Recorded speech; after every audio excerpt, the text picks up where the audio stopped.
is brought to you by Apt Electronics, appliances and more. Pleasing people since 1936. Yet another sellout crowd here as fans hanging in the team shop down the right field line here at beautiful Sloan Park. The Cubs averaging over 14,800 per home date. And JD, I think after it's all said and done, the Cubs have, let's see, including today, 4 more games in this ballpark. The final average is going to be over 15. Pretty impressive. You think back to a number of years ago what spring training looked like, and it's really blown up here in the Valley. Obviously, this has kind of become the place. They sell out pretty much every single day. But all over the Phoenix area, that's all I hear people talking about. Are you here for spring training? It's blowing up. And I think in Chicago, spring break's just about to start, right? So there's going to be, this coming week, there'll be even more folks down here. Cubs dropped an 8-4 decision yesterday to the Angels here in front of 15,246. They set the all-time spring training record here on March 6th against Cincinnati, 15,331. And Joe Madden was talking about yesterday's game earlier today, and he said, despite the fact that we lost, he loved the work he got out of his ball club yesterday, the attention to detail in the field, the way they ran the bases. Just a lot of really positive things, and that's what spring training is all about. It's not so much wins and losses, it's about getting ready to play championship season and making sure you're taking care of details. So the Cubs take the field behind right-hander Jason Hamill, slated to be the Cubs' number 3 starter, but once you go through the rotation a couple of times, I suppose it doesn't really matter how you rank them. And here's a White Sox starting lineup written out by Robin Ventura. Adam Eaton, a week ago today, signed a 5-year contract extension. Alexei Ramirez coming off his first career All-Star nod, and he has 15 RBIs, tied with Chris Bryant for the Cactus League lead. Melky Cabrera, switch-hitting left fielder, bats third. Connor Gillespie's going to be their third baseman, but he's at first today. Avisail Garcia is the DH. J.B. Shucks had a really good spring. He's in right. Tyler Flowers, the catcher. Gordon Beckham back with the White Sox, playing third today. And young Micah Johnson will bat ninth and play second. Cubs afield this afternoon. Dexter Fowler's in center field, flanked by Jorge Solair in right. Chris Coghlan will man left field. Arizmendi Alcantara gets to start at third base today. Castro and La Stella up the middle. Anthony Rizzo, one of the best in the business, at first base, and the veteran Miguel Montero behind the plate for another veteran, big right-hander Jason Hamill. Having a nice spring, 1-1 with a 386. He struck out 15 in 14 innings, walking but 3. And as I mentioned in the open last time out, really, really good. Struck out 9 in 5 innings. Didn't walk anybody, allowed 3 hits and no runs. That was against the Padres. The umpires today, Jim Reynolds. We dropped a D, but there is a D in there somewhere. Dana DeMuth, Kerwin Danley, and Bill Miller on the bases. He's like West Virginia, no D. That's a basketball joke. Yeah, they got doubled up last night by Kentucky. So here's Adam Eaton to lead it off. Hitting .242 on the spring, but he's walked a bunch, so he's on base at a healthy .375, and a sinker at 92 for strike one to get us started. In that game last time out for Hamill, he had everything going for him. He uses changeup a fair bit against left-handed hitters. Whoop. That deflects off the glove of Alcantara, and Eaton is aboard with what will probably be a leadoff single. I don't know if that ball knuckled, but it seemed to fool Mendy. Yeah, see Alcantara in on the grass trying to take away the bunt.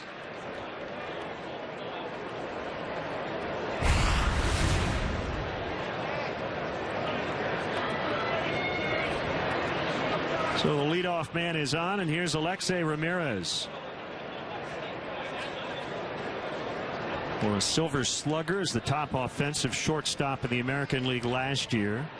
He's been pretty durable, 158 games each of the last 4 seasons for the Sox. And that's a strike.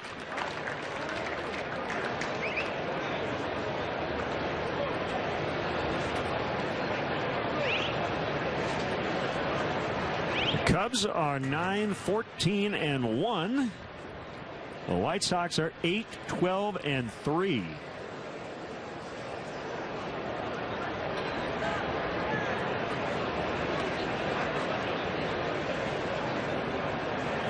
Good lead by Eaton. Yeah, he looks runnerish over there.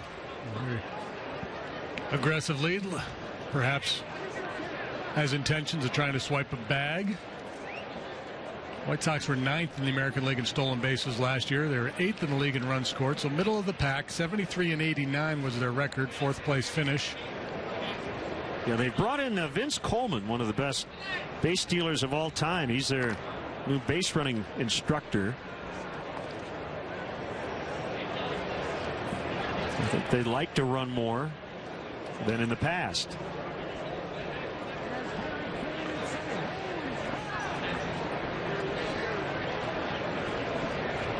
Hamill 6'6", 225, 32 years old. The pitch, double play ball, down to a knee goes Castro, and La Stella with the relay. 6-4-3. Couldn't get a better double play ball than that.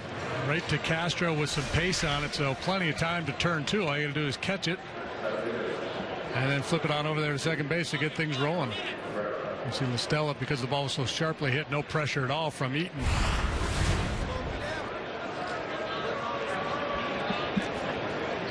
Newcomer Melky Cabrera. Thought he was a really nice addition to this lineup. 3-year deal worth $42 million. At 301 with the Blue Jays last year.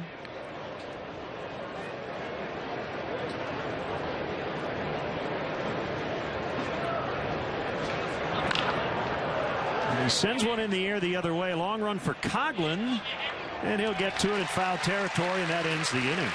Leadoff infield hit, but no runs for the White Sox. The Cubs are coming up when we return.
Cubs facing a former teammate in most cases. Jeff Samardzija pitching for the Sox today. Fowler, Coghlan, Solair at the top. Rizzo, Castro, and Alcantara in the middle. You see Anthony had a nice day yesterday at the dish. Montero, Hamill, the pitcher, hitting 8th, as we've seen quite a bit lately, with La Stella 9th. Let's take a look at the White Sox defensively, how they set up this afternoon. Melky Cabrera, the newbie in left, Eaton in center. J.B. Shuck, good versatile player, out in right today. Beckham, Ramirez, Johnson, Gillespie on the infield. Tyler Flowers behind the plate.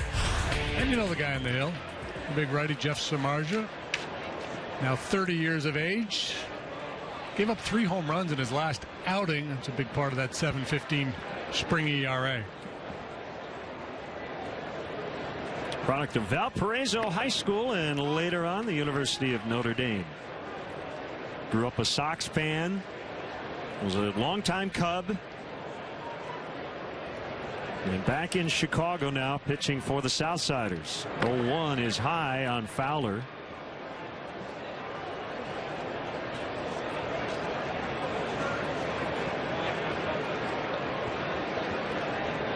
Jeff seems pretty poised for a large payday after this season, and he is due to become a free agent. 2-1.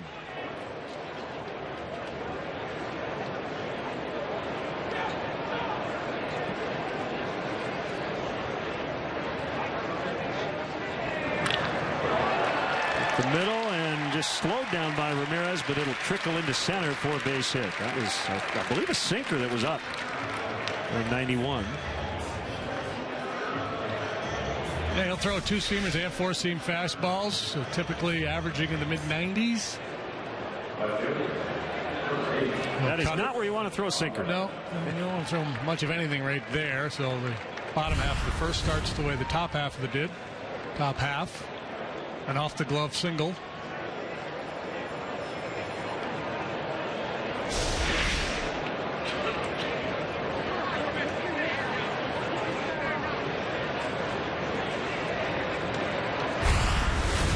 Ramirez, he could have left his feet to glove that ball, but if he does, he realizes he's not going to have a play on Fowler. Ball one on Chris Coghlan. So an interesting roster issue. Chris Denorfia has been out for a bit with a hamstring issue, and that has put opening day in jeopardy for him and might possibly open the door for another outfielder. With the Coghlan in left, Denorfia was slated to get some at bats against left-handed pitching, and will once he's healthy. Yeah, it's hot. It's 89, and I think in the sun it probably feels like it's 99. Yeah, we were talking about her the other night. 99? Barbara Feldon. Yeah. She's going to make it into every broadcast this year, one way or another. 1-1 inside. The cutter. He likes to go cutter in and then come back with that split finger pitch away. Although it's just a spring training outing, I imagine Samardzich's a little extra jacked up for this one.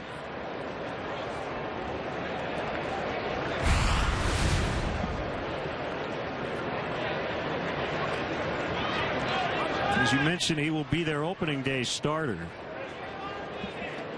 These two teams' aces are both left-handed.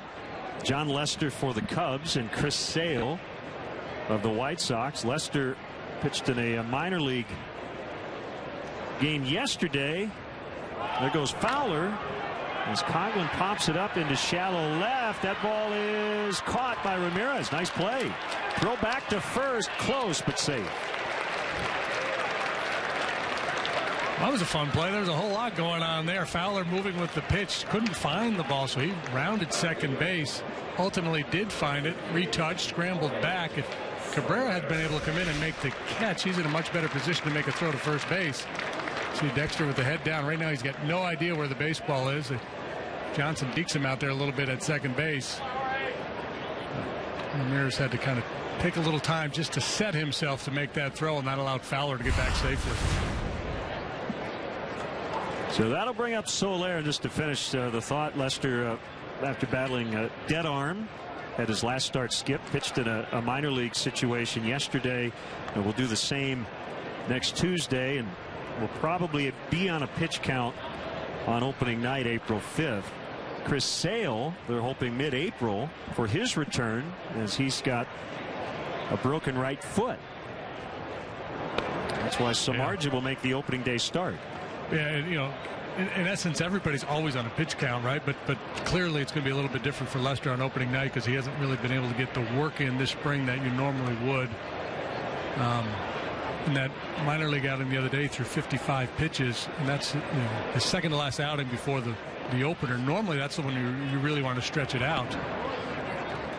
Get up to around 90 pitches and then perhaps back off in your final outing, but it's not a big deal. I imagine next time out they'll push him, get him up to around 75 pitches or so, and I think the hope is to get him to 90 by opening night. Right, and that's 5-6 innings. Right, and you're probably not going to ask more than 100 pitches out of him on opening night anyway.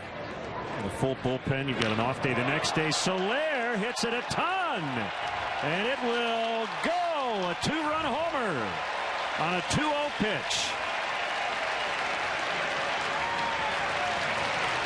Chris Bryant grabbing all the headlines this spring, but there's plenty of storylines in this camp, and Jorge Soler is certainly one of them. He has had an outstanding spring as well.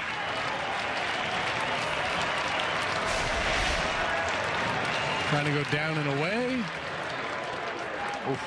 Mid-thigh and in. This is impressive how he gets the hands pulled in to get to that fastball. Well, we talked with his hitting coach the other night, John Maley, and he said, Jorge has the ability, like Jose Abreu, to let the ball get deep. He's got a very keen eye at the plate. And you're right, he pulled his hands in and crushed it.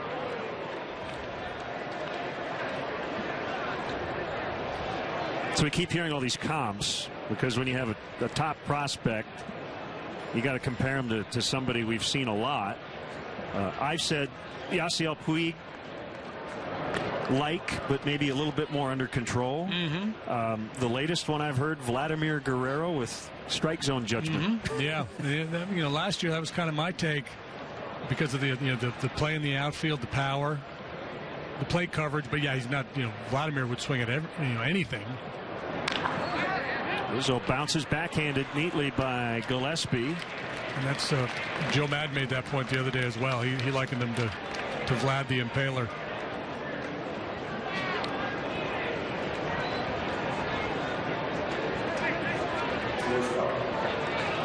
We watched a little bit of the ESPN broadcast yesterday, and Buster Olney said he'd been talking to players and baseball people here in Arizona, and he asked for a comp on Chris Bryant, and he got Mike Schmidt.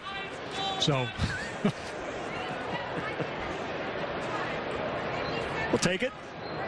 Castro swings and misses. Addison Russell gets the Barry Larkin comparison. So we're talking about 3 Hall of Famers and 1 almost.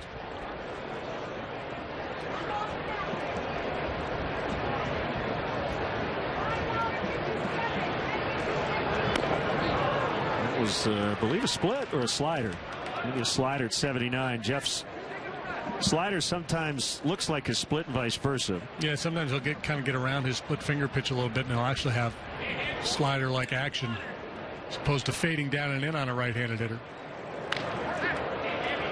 94. Well, he was throwing 89-90 when this inning started, but he's gotten it up to 93-94 here. Doesn't take a whole lot of time to get loose when it's 89 degrees.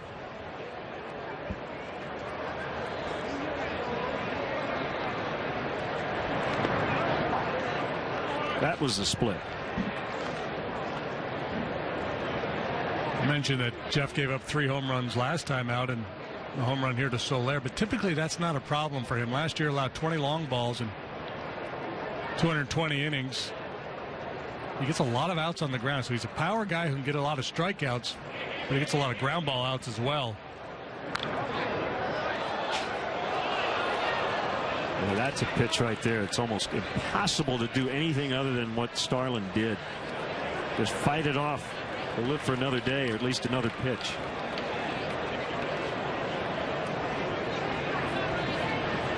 His eye-hand coordination allows him to get to pitches that other guys won't get to.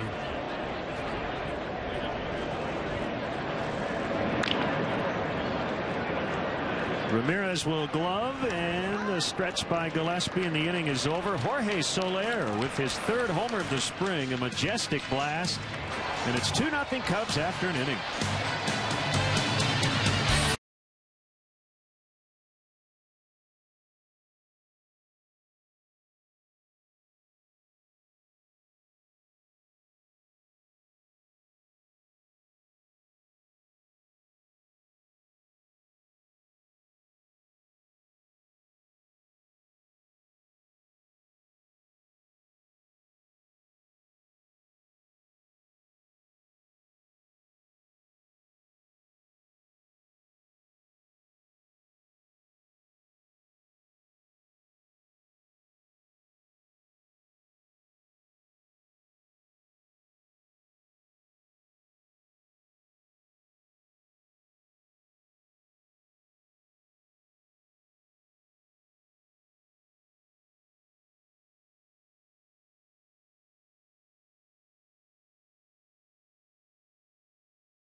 Lead 2-0. We've played an inning here at Sloan Park. Hey, Cub fans, let's go.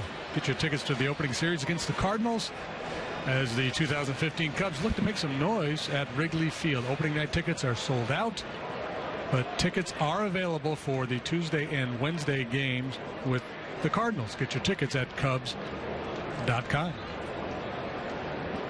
Connor Gillespie leading off against Jason Hamill, who works with a 2-0 lead courtesy Jorge Solair.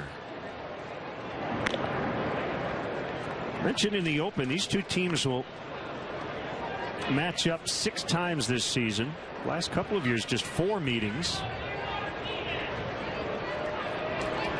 So 2 weekend sets on each side of town, which I think everybody likes. I do. Wrigley Field in June going into the All-Star break, or July rather, going into the All-Star break, the 10th through the 12th. Line right to Castro. Good scouting. Cubs defensive alignment perfectly situated.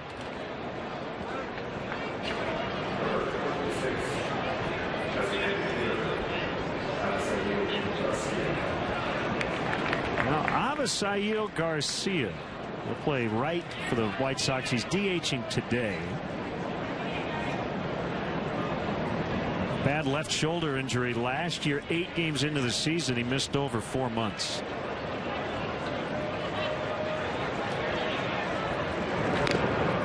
And initially, when he got hurt, they thought he would be done for the year, but he managed to come back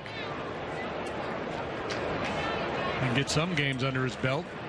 Came up with the Tigers, was compared to Miguel Cabrera, kind of very similar in stature. Curve at 75 is a strike.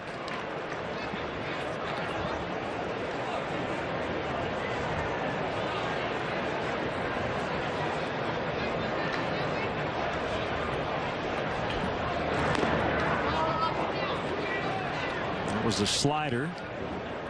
2-1.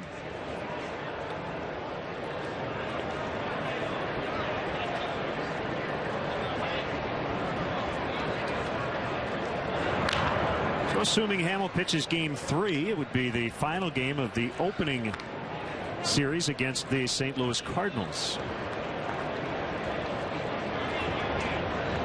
We have 2 off days the first week, right? Monday, Thursday. Would have only had 1, but with the Sunday night game, gives the Cubs Monday off. And Garcia grounds out to La Stella. Yeah, 3-game set with the Cardinals, and then Thursday the club will travel to Denver for a weekend set with the Rockies. And then right back home for a homestand with the Reds and the Padres.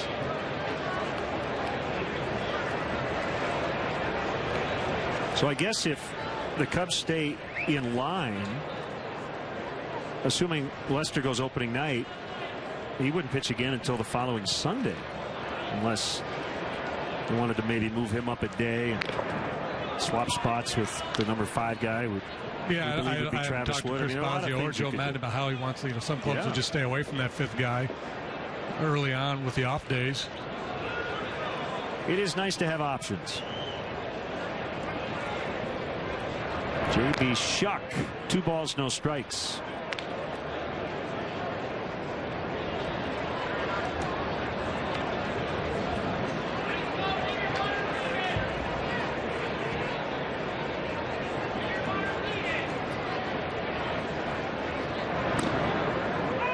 Strike call, 2-1.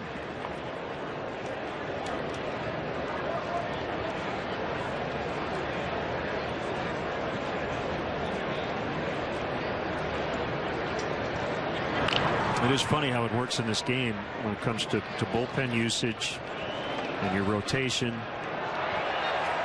You like having off days to play with, but there's always, I wouldn't say something wrong. What tends to happen then is you go, wow, this guy, we haven't used this reliever in 4 days. We got to get him into the game. It's like you're worried if they work too much, and then you're worried if they don't work enough. And invariably you use your closer because you haven't used him, and then you need him to close games the next 4 straight days. I've talked a lot about bullpen usage, and an argument can be made for using closers in non-closing situations.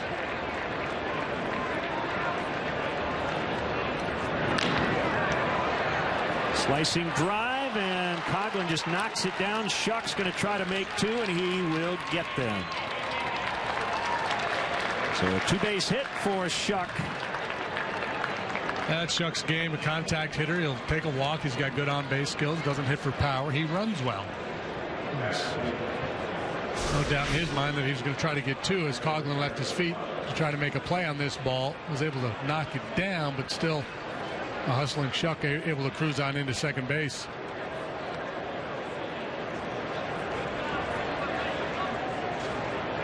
That's one, and 2 outs, nobody on. You're probably better off just laying back, playing it on a hop, holding him to a single. And the catcher, Tyler Flowers, knocked down by Montero. There was a reliever, big league reliever, recently talked about bullpen usage. I can't remember who it was, but the idea was that basically you have relievers work every other day, never back to back. So I don't know if you have two squads you use, but you say these 3 or 4 guys were using Monday, Wednesday, Friday, Sunday. In a perfect world. Yeah, because his issue was the back-to-backs. Yeah. And that, so you'd have. He said, I can make 81 appearances if I never pitch back-to-back. It's an interesting concept. I mean, you probably would have to vary from that, right? Because you'd get into some long, crazy games where you'd have to use more pitchers than you would like. Yes. But the notion of starting with that game plan, so, and this is, when I was in the minor leagues, I was on a couple clubs where they did that. And that's more of a development thing. But I remember playing for Jim Rickleman in AAA, and Riggs, that's what he would do. And he put out his lineup card, and with his relief guys, he would designate, okay, you're a long guy today, you're a setup guy, you're the short man. And then the next day there might be a different cast of characters that were in those roles. So it was a chance to kind of take a look at guys in those various roles. But you could see where there'd be a benefit in doing it during a big league season, just to give guys proper rest. Well, and I think the other point that was brought up in the piece was the idea of, I know that I am needed today, and today I'm not needed. And I think there's a little stress that relievers have, just knowing they have to theoretically be ready almost every day all season. 2-0 Cubs early.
Cubs 2, White Sox no score, bottom of the second. The 10th annual Race to Wrigley charity run presented by ATI Physical Therapy will take place on Saturday, April 25th outside of Wrigley Field. In recognition of the Race to Wrigley's 10th anniversary, the Cubs are introducing an additional race. It's the Let's Run 2 10K. For information or to register, racetowrigley.com.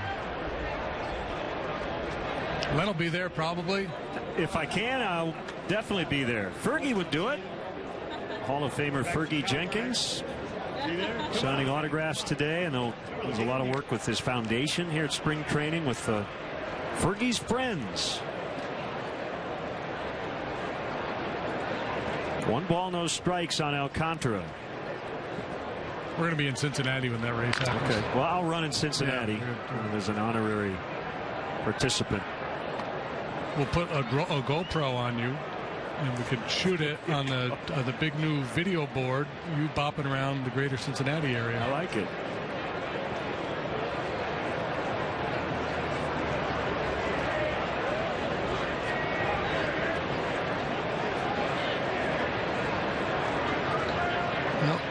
Alcantara struggled last year with off-speed stuff.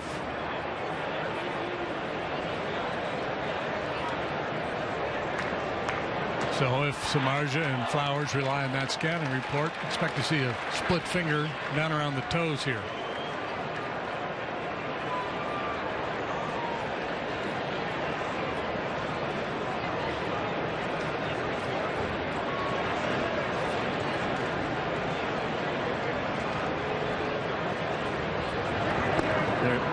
Exactly right. So it begs the question, Jim Deshaies, and it's a lot easier now. You've got all kinds of video and quick scouting reports you can check on. But as a former teammate,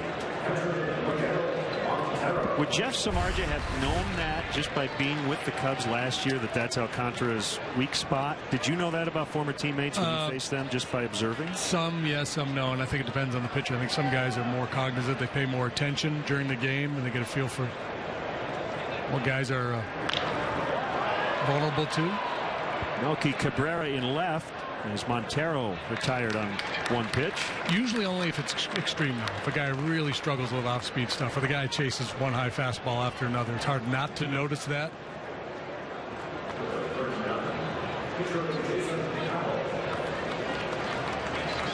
There's Hamill hitting 8th, and did that in his last start. He lined out, I remember, I think on the first pitch of his first at bat.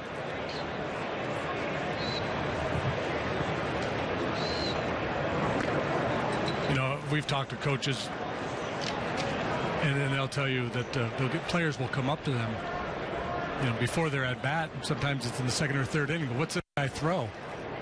Like, aren't you watching the game? Right.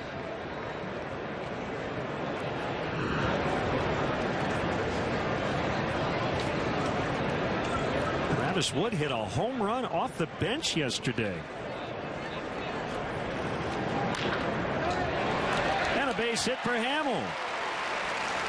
Oh, I'm sure he's going to be texting Jeff later. I got you, buddy. Yeah, we may even see some eye contact here. Samardzija's not going to look his way. Here's Travis Wood yesterday. How about that swing of the bat? A little baby cutter from Weaver. Halfway up the hill.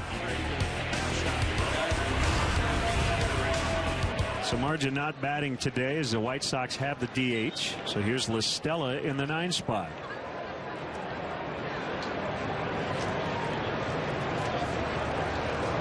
One thing I like about Joe Madden is he's a bit unpredictable, and we have seen the pitcher hitting 8th a lot here recently. My guess would be he will use it in the regular season, but I cannot tell you for sure that we're going to see it a ton, and I don't know if he knows yet. No, and I think he's just using this as a time to experiment with, to take a look at it. You know, he knows what baseball looks like with the pitcher in the 9-hole. So he's playing around with it here with the pitcher hitting 8. And, you know, I think it's because of the skill set of guys like La Stella. You know, La Stella, a very good on-base guy throughout his minor league career. So essentially he becomes almost like a second leadoff guy after the pitcher.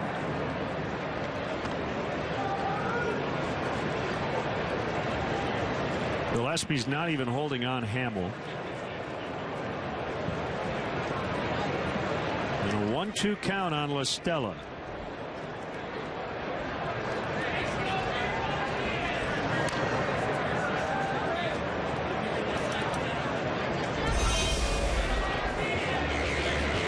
He's played around with it, yeah. Did it last year with the Rays.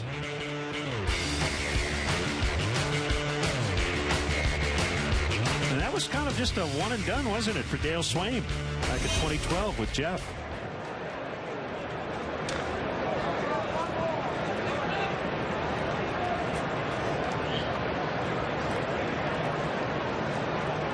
the story before when we've seen pitchers hitting 8th. At one time, Jack McKeon hit Dontrell Willis 7th, and the reason was Dontrell could hit. And I think Jack looked at his lineup and said, he's my best option. I'm not going to hit him 8th. I'm going to hit him 7th. So there was no like deep thinking, strategizing. If my pitcher's 8th, this guy's going to get pitched. It's just he's my best. He's better than the 2 guys that are following him in the batting order. Yeah, he was a good hitter. He could swing it. Retired earlier this spring. Yes, he did. To camp with the Brewers.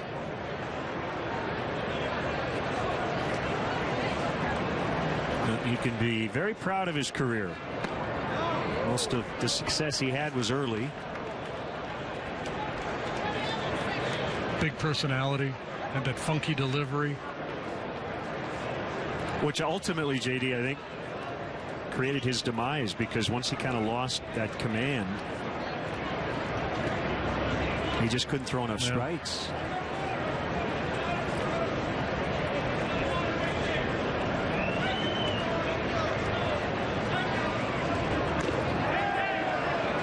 And that's strike 3, and that'll end the inning. Hamill with a 2-out single. No runs. Cubs lead 2-0. And let's send it back to our downtown Chicago studios for more with Kelly Kroll.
Boy, good stuff from Jason Hamill. Not every pitcher can be that specific in describing how he does what he does, but I love the use of RPMs. Here's Gordon Beckham back with the White Sox. I missed the RPM. What did he say about RPM? Something about creating more RPM. But more backspin.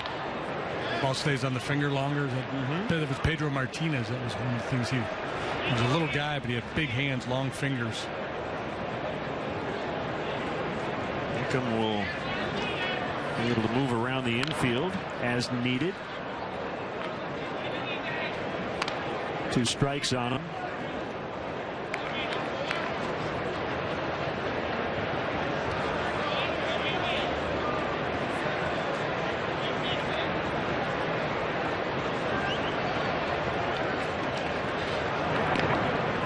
Fastball outside, 92. Now that's the pitch you really have. You know, most guys pretty good arm side command. It's just trying to drive the ball to the other side of the plate, the fastball away. You really got to stay on your back leg and drive that ball to the outside corner. Strike 3 called. Number 1 for Hamill. We want to pass along our deepest sympathies to the family of Carl Rice Jr., who passed away. Carl's son, Carl III, is the Cubs vice president of ballpark operations. And Carl Jr. was a huge Cubs fan, and we want Carl III and his entire family to know we're keeping them in our thoughts and prayers today. As Johnson bunts, it's a fair ball. Montero picks it up. And 2 quick outs. Speed, a big part of Johnson's game. He stole 84 bases a couple of years ago, but that bunt, pretty easy play for Montero.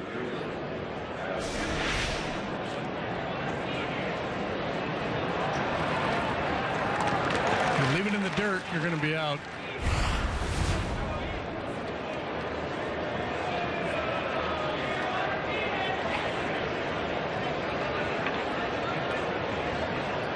Eaton with an infield single his first time. 2 seamers away. Cool Papa Bell couldn't have beat that bunt out.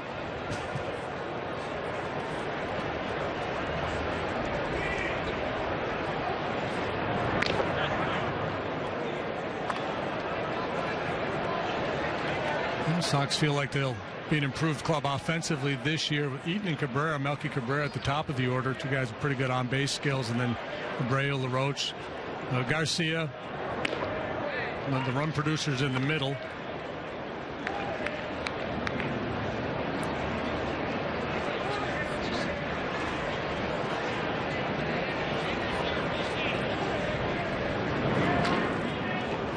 Two. What a big surprise to see Eaton with dirt stains all over his uniform. It's kind of how he rolls.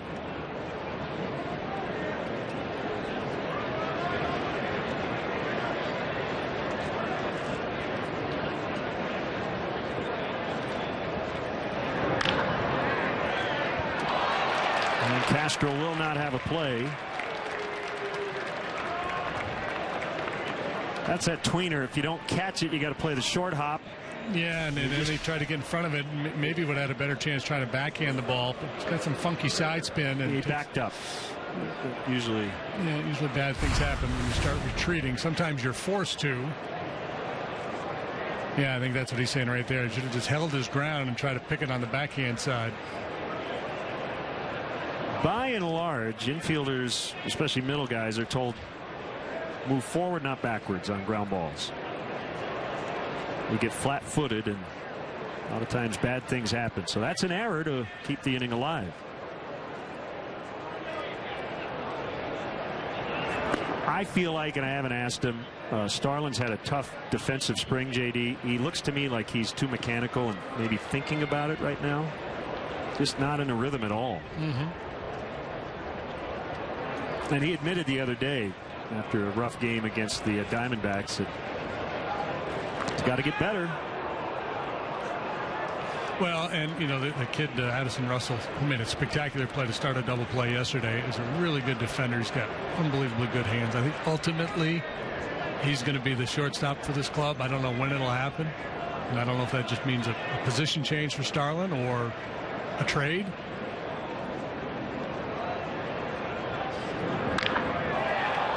Deep center, Fowler with a beat on it, battling the sun, making the catch on the warning track to end the inning. 2-out error, but Hamill works around it. 2-zip Cubs in the 3rd.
with lettuce and tomato. Cub fans, if you're looking to customize your 2015 Cubs baseball experience at Wrigley Field, try a 12-game flex pack.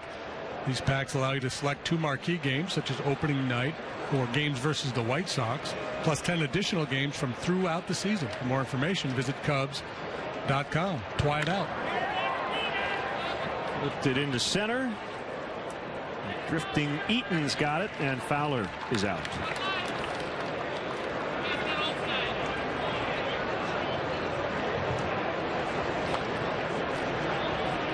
Here comes Chris Coghlan.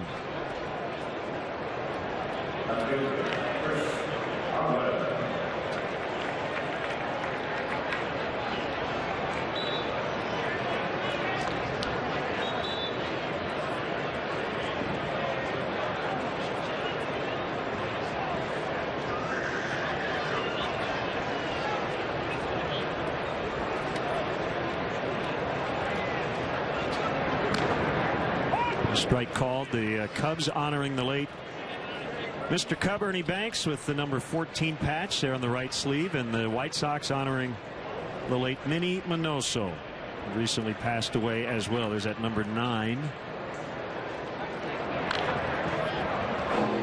Two of the best ambassadors of the game in Chicago and really in all of Major League Baseball. I never got a chance to meet Minnie, but I obviously knew Ernie very well, and they both will be missed, and we'll be thinking about and talking about both of them a lot this season. Good splitter. Coghlan will be thrown out by Flowers. You ever get to meet Minnie? No, did not. And ironic that Minnie passed away just a matter of weeks after Ernie.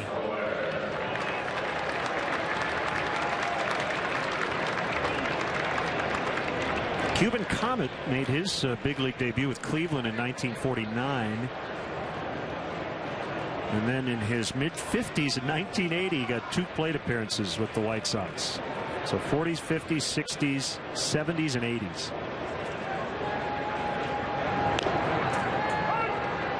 Strike called on Solair.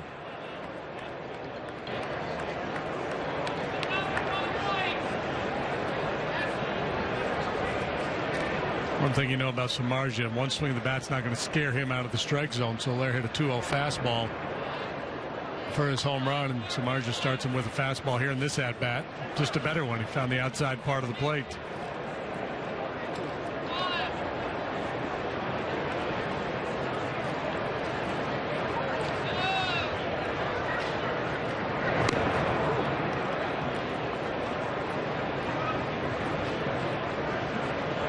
One and two. Starts every time with that split finger grip, and then he'll come off of it if he wants to throw a fastball or a slider.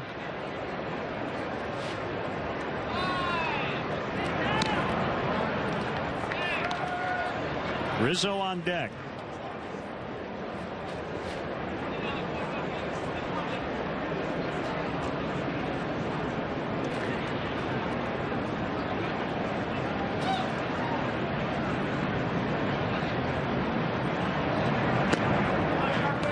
That take. Not an easy one with 2 strikes for sure. 3 and 2. Talked earlier about the comparisons that are being made with Vladimir Guerrero. There's no way Vladimir Guerrero is not hacking at that one. He probably gets a piece of it at least. Oh yeah, he might hit it off the wall.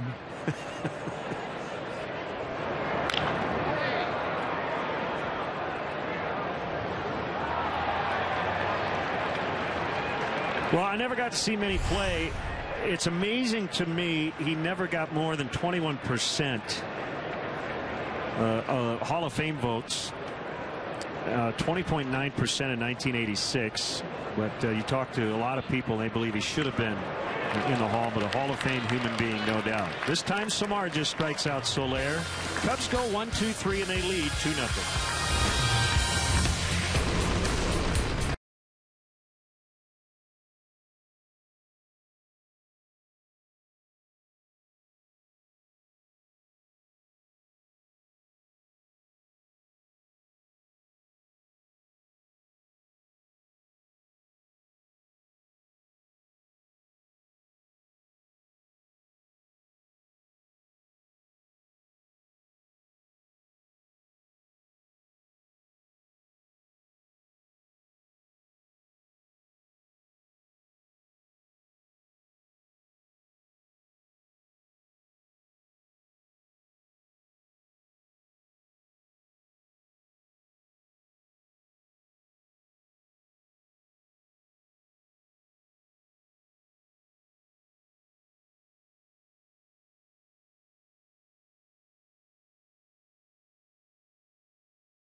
Lead 2-0, top of the fourth, middle of the order up for the White Sox. Looking for a way to make your business stand out from the competition. You can host your best customers and guests in a private suite at Wrigley Field. The Nuveen Investment Suites can accommodate anywhere from 15 to 55 people, include food, all-you-can-drink beverages, and parking. To book your premier experience at the ballpark, visit Cubs.com/suites. Switch hitting Melky Cabrera. It's the changeup.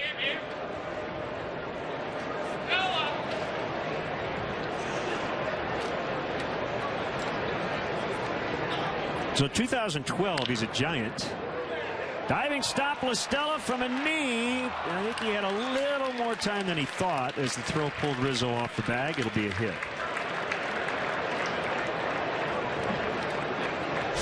Pretty glove work here by Tommy LaStella. Just couldn't finish it off.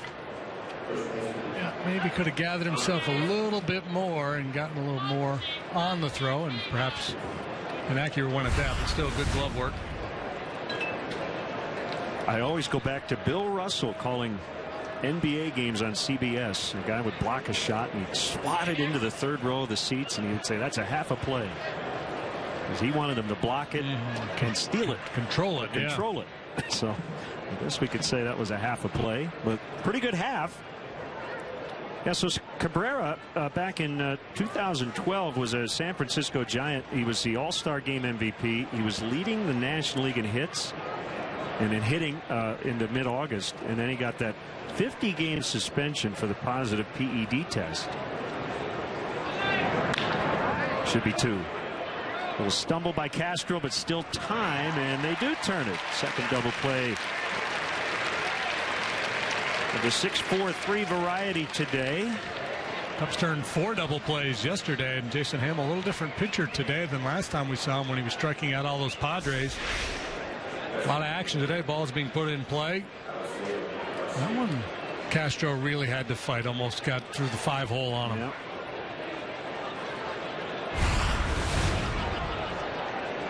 So Cabrera hit .346 2012. He actually fell one plate appearance short of qualifying for the title, but you add the 0 for 1 and he easily would have won it. Instead, as a result of his suspension, everybody, including him, he actually made the request, agreed that he should not be eligible to win with the extra plate appearance added. So teammate Buster Posey won the NL batting title at .336. Cabrera would have won the MLB batting title, and I at the time, and I still to this day believe that he should have won the title. It happened. You can argue why it happened, yeah. But in my opinion, he won the batting title. If you follow the argument that they made at the time, then Barry Bonds shouldn't be the all-time home run hitter. Right. 2-0 Cubs. And some people would say that.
Monday afternoon, we are back on the air as the Cubs will welcome in the defending world champion San Francisco Giants. Brought to you by Apt Electronics, appliances and more. It all starts at 3 Central on CSN Chicago.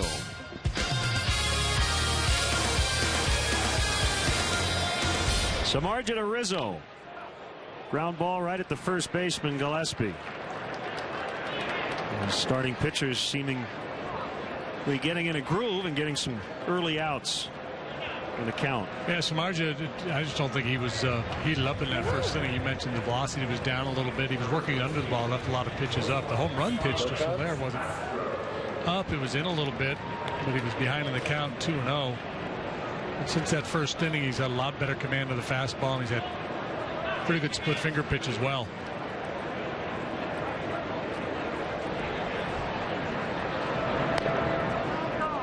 Great Twitter follow at Ace Ball Stats, ACE. And the guy who runs that account sent me a spreadsheet. 740 career games. Jimmy Rollins and Starlin Castro. Rollins age 21 to 26. Castro 20 to 24. You ready for this? On base percentage 325. Slugging 410. OPS 735. Strikeout rate very similar. Walk rate pretty similar. Home run rate exact. Drives this ball deep to left. Cabrera back at the wall. It's gone. A home run.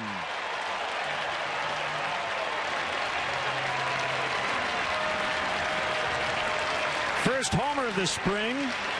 Fourth extra base hit for Castro.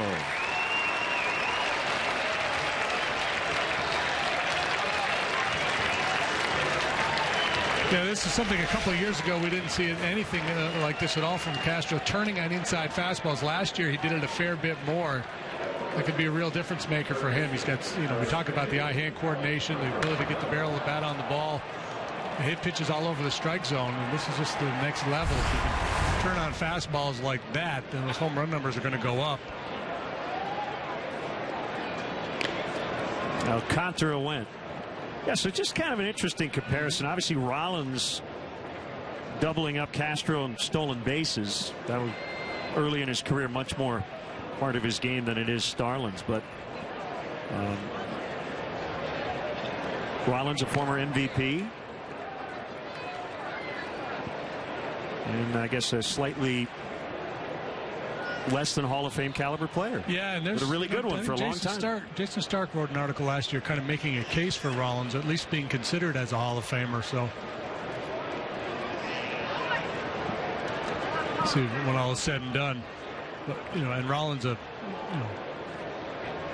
really good glove man. You have to give him the advantage in that department. Alcantara strikes out. He has not looked very comfortable against Jeff in this one. 5 strikeouts for Samardzija. Swung and missed at a good split finger last time. This time, I think it's another splitter. Just a bad one, but he got to swing through anyway.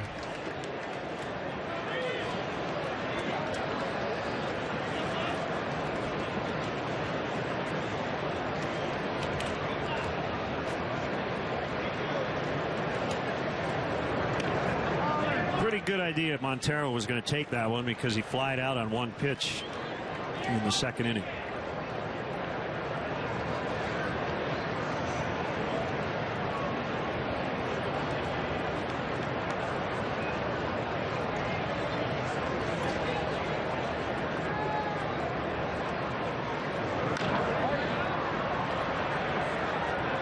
Beckham is over and it's into the seats. So when the Cubs traded Samardzija and Hamel to the A's, I thought Jeff looked really strange in the A's uniform with the white shoes, the whole deal, but it doesn't look as odd as I thought it would to see him in a White Sox uniform.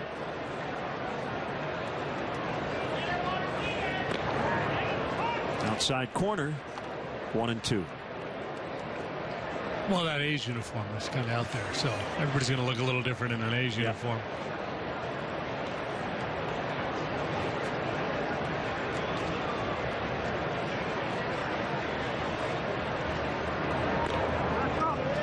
And I read they're going to do some special seats over at the cell, the Shark Tank. I don't know if it's. Oh, really? Yeah, I don't know if it's for every game or I guess when he's scheduled to pitch. Are you sitting submerged in water? Maybe you get like a hat with a fin on it. I'm not sure exactly what's going on, but.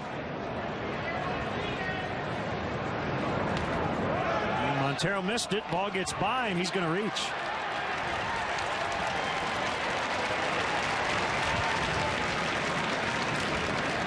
Every time he gets 2 strikes on somebody, everybody in that section has to stand up and go, dun, dun, dun.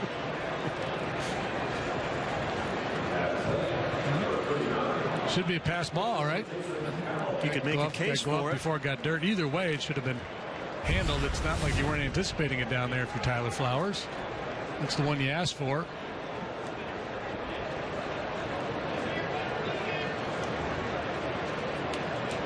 By rule, scoring rule, the official scores, because I've had this conversation in the past, and told me that if the ball hits the dirt, they got to give. If it hits the dirt before it gets to the catcher, they have to give it a wild pitch, even if it's a ball that should easily have been blocked.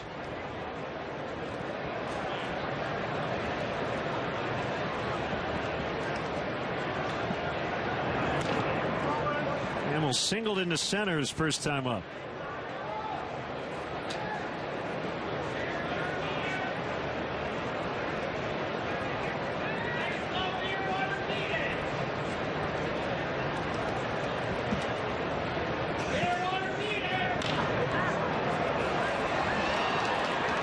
Get Montero at second.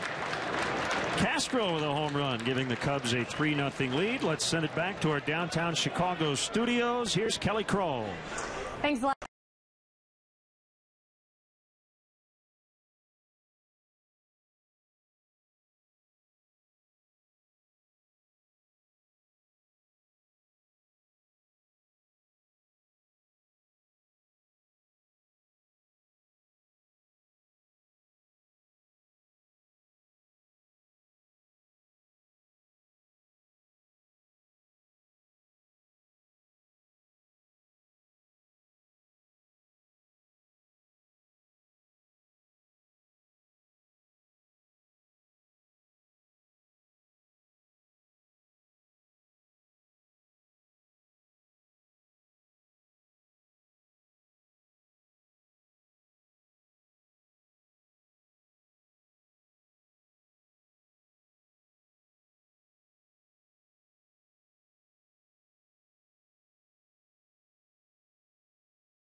Castro have homered. Cubs lead 3-0. We head to the top of the 5th. Cub fans tickets are still available for the matchup on Tuesday, April 7th.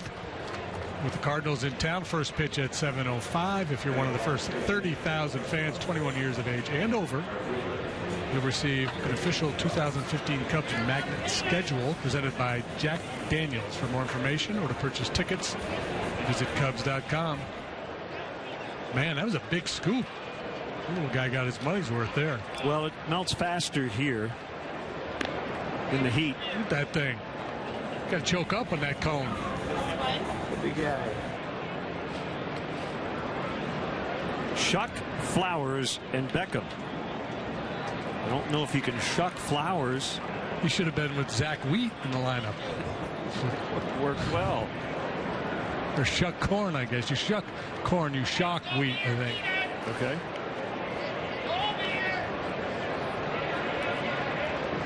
I don't know what you shuck. You husk corn. You shuck something, though, right?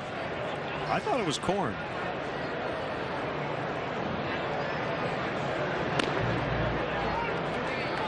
So maybe the shucking of the corn would be the actual harvesting, and then the husk is when you peel the.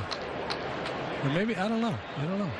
Well, that's why we have the Twitter machine working. I can't. My computer is not working, so. At Len Casper. Go to the interweb or Twitter.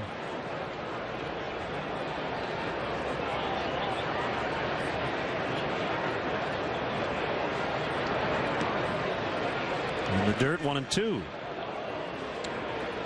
According to Merriam-Webster.com, to shuck is to remove the outer covering of a plant such as corn or the shell of an oyster or clam.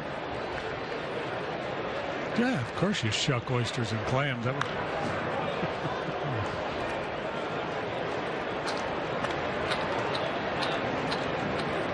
So maybe Shuck and Ronnie Oster together in a lineup. There you go.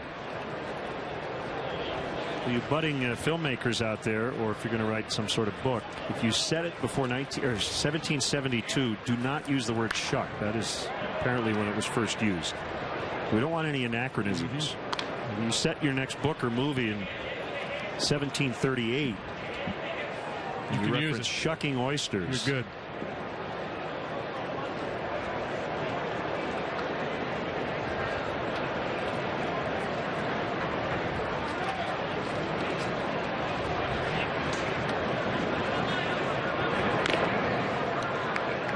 About where Montero wanted it. Couldn't get Shuck to bite. Shucks.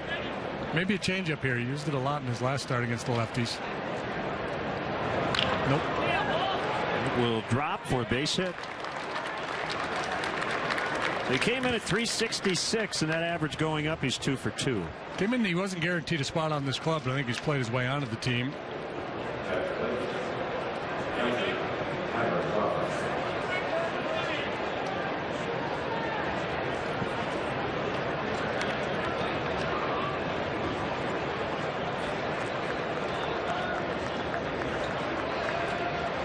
Cubs have turned a couple of double plays today. Flowers doesn't run well. Certainly a candidate.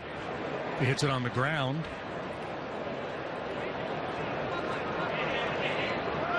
There goes the runner, maybe for that very reason. And the throw gets past LaStella, and Shuck will take third.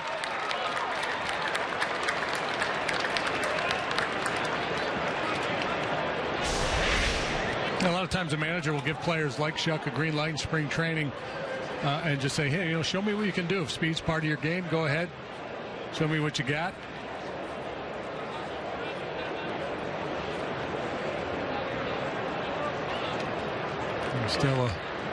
Stella's inability to knock it down allows an extra 90 feet.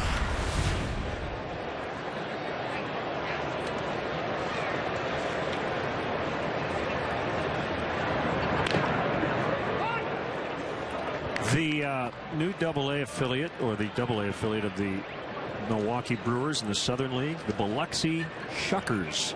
Really? Mm-hmm. Real careful with that nickname for a couple of reasons. Yeah.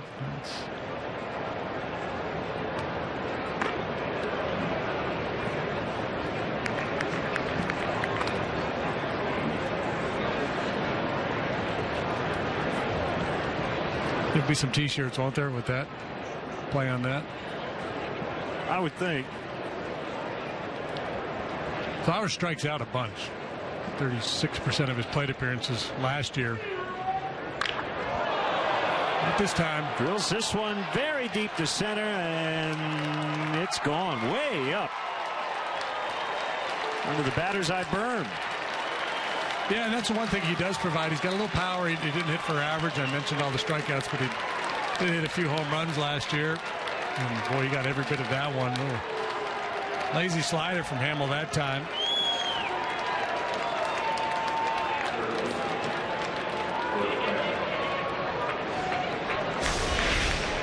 Flowers power.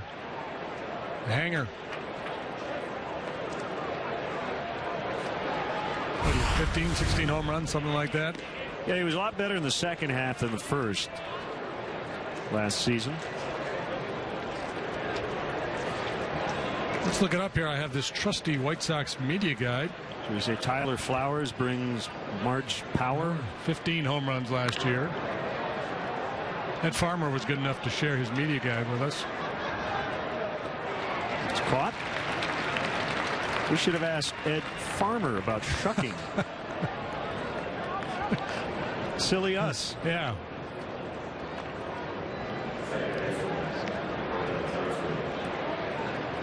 Now Johnson looking to make his big league debut. 3 years in the minors. Career .297 hitter. And at one time was a teammate of Kyle Schwarber at Indiana University.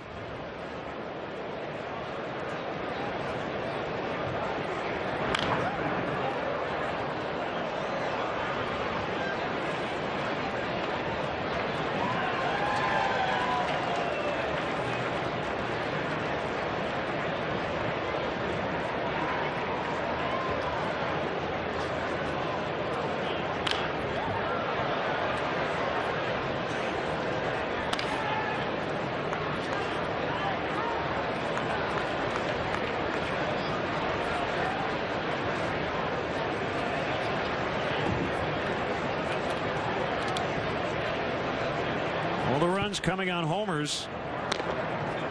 Solair and Castro for the Cubs. Flowers for the White Sox.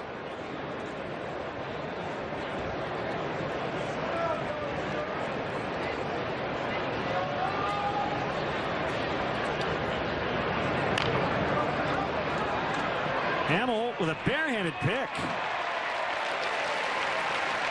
That would have been an easier play for Alcantara, but the pitcher did get it done.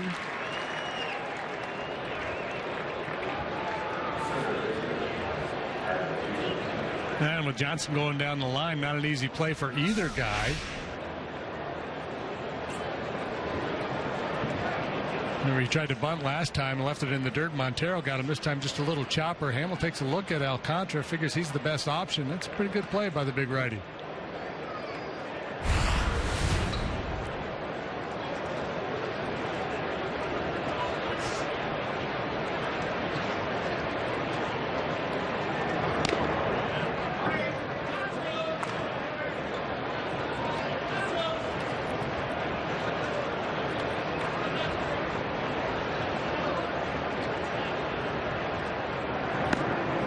Good changeup. 1-1. Yeah, I get a feeling he's going to use that pitch a lot more this year. Yeah.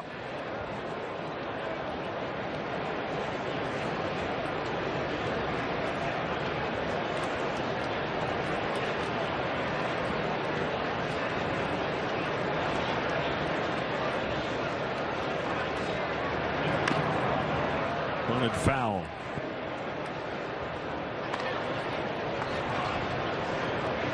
Jake Arrieta will pitch tomorrow against the Rockies.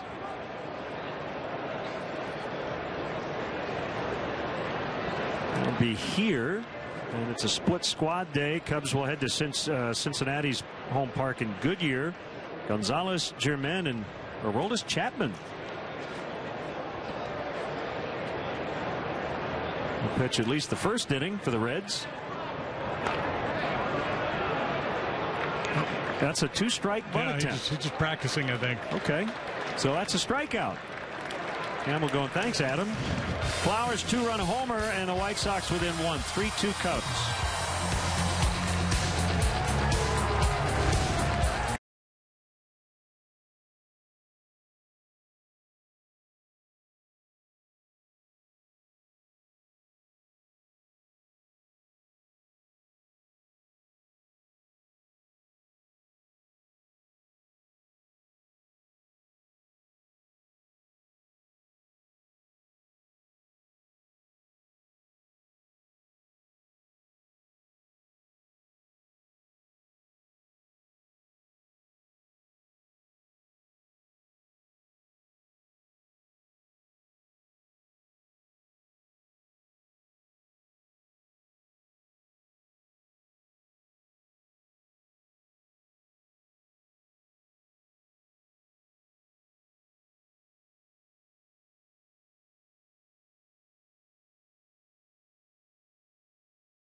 Insider all season long on CSNChicago.com, presented by Nationwide's Jeff Vukovich. Click jeffvuk.com. Nationwide is on your side. 9 days away from the regular season opener. It'll be at Wrigley Field Sunday night, April 5th. And Patrick, there has been no shortage of narratives and storylines to follow. I'm sure you have a few Twitter followers and readers who say, okay, enough Chris Bryant, but it seems like every day there's something new. Played left field yesterday. Yeah, I mean, I swear, every day you walk in there with different ideas, but it keeps circling back to Chris Bryant. I mean, he walked through the room at 8:41 this morning after a meeting, and it was just funny watching everyone kind of hustle and rush over to his locker to get into position. And Theo addressed it with a couple of us today, saying the decision hasn't been made, but then he kind of laid out all the reasons why he's never put a guy in that position on an opening day roster before. Stella broke his bat.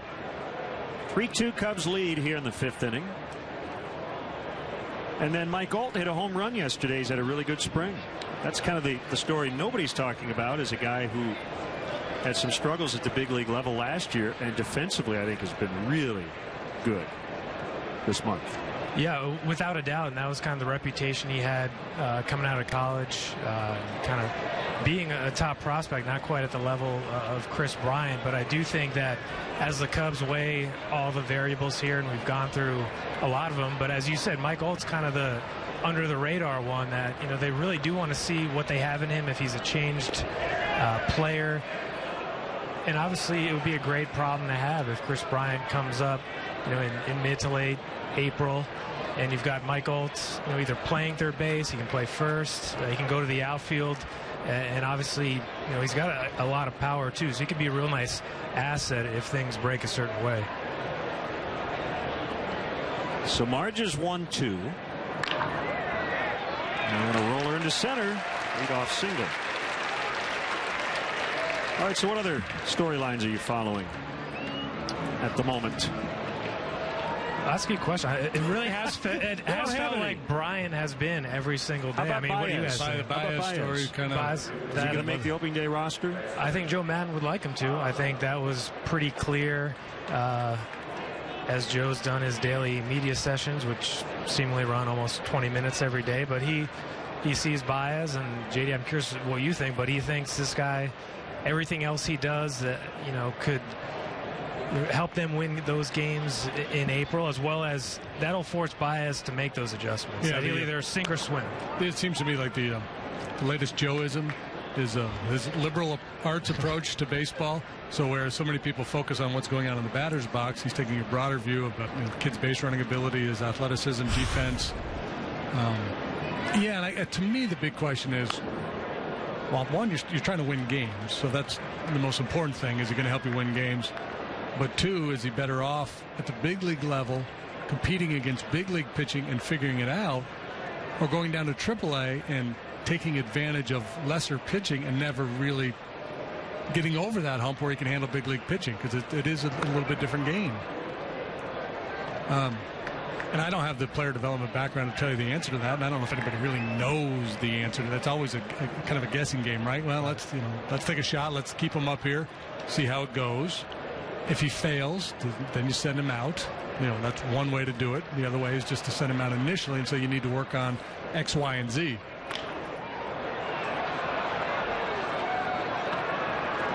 Well, there's no doubt he brings a lot to the table defensively. He's got good instincts at second base. Joe likes the quick tag, and I agree. Very good tagger at second base, but yeah, I mean, I think JD hit on the big point, and that is he's already dominated AAA pitching. So is he really going to be able to make those adjustments there that are going to work here? Because ultimately he's got to get over the hump here to make it happen. Joe seems to think it could happen faster in the big leagues, and obviously he has a pretty long background coming up through the Angels organization and how to kind of graduate players. And I mean, you guys have seen him this spring. I don't know if anyone's saying, wow, this is a totally different Javier Baez. I think it's probably going to take him going up to Wrigley and facing, you know, some frontline pitching and then just figuring it out. Yeah, and the big issue, obviously, the contact. The strikeout rate was off the charts last year, record pace. So he's got to clean that up somehow, and that's, you know, and maybe, you know, John Maley may be arguing to keep him here too. Maybe John sees something. You know, he's been working really hard. Maybe John sees some things in the cage as they work together pregame that he really likes, and he doesn't want to, you know, interrupt that. There's Coghlan. Fowler struck out. So 7 now for Samardzija, and a cut and a miss.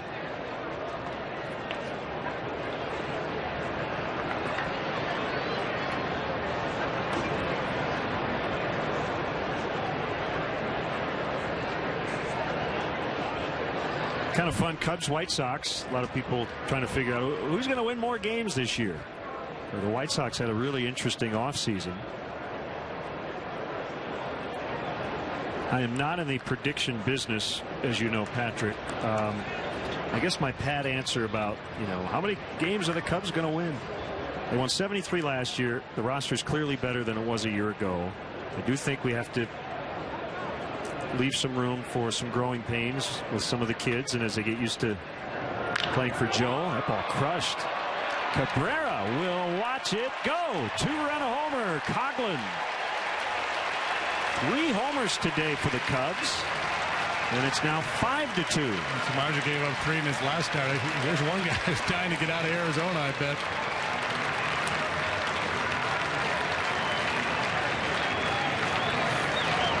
Solair got him. Castro. Now Coghlan. 2-seamer. Had run, didn't have sink.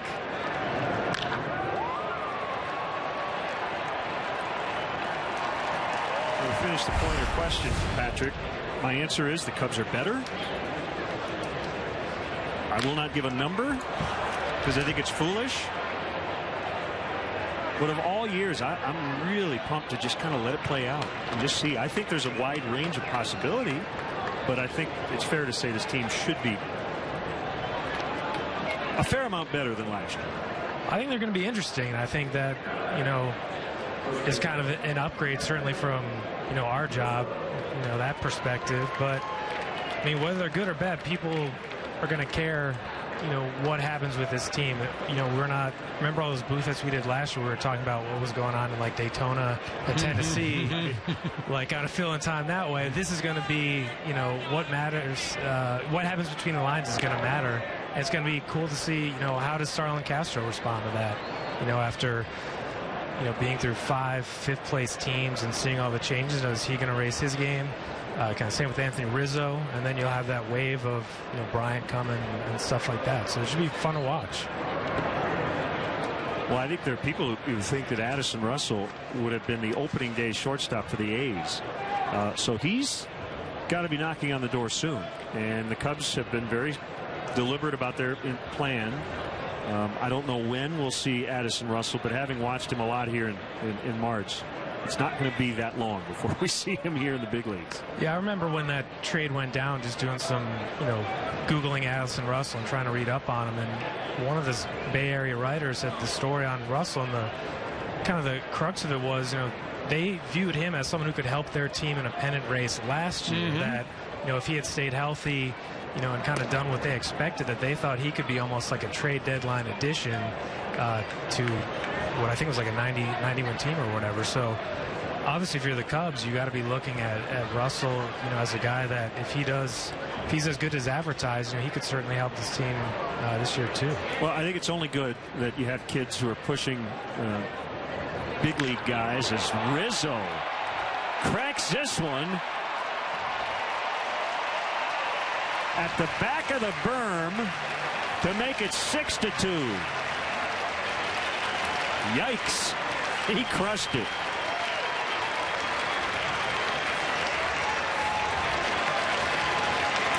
Yeah, the big fella leaned on that one. That was a no-doubter. Samardzija's not having a lot of fun right now. He's got to get his pitches in. And Fowler wants the ball down and away. It's kind of down, but not away at all. Right over the heart of the plate. That is one pretty swing.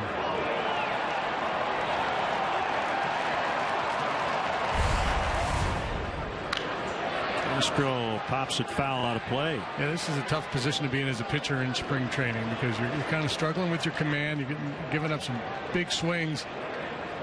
It's not like you can throw one under somebody's chin in an exhibition game. You know? I mean, I guess you could.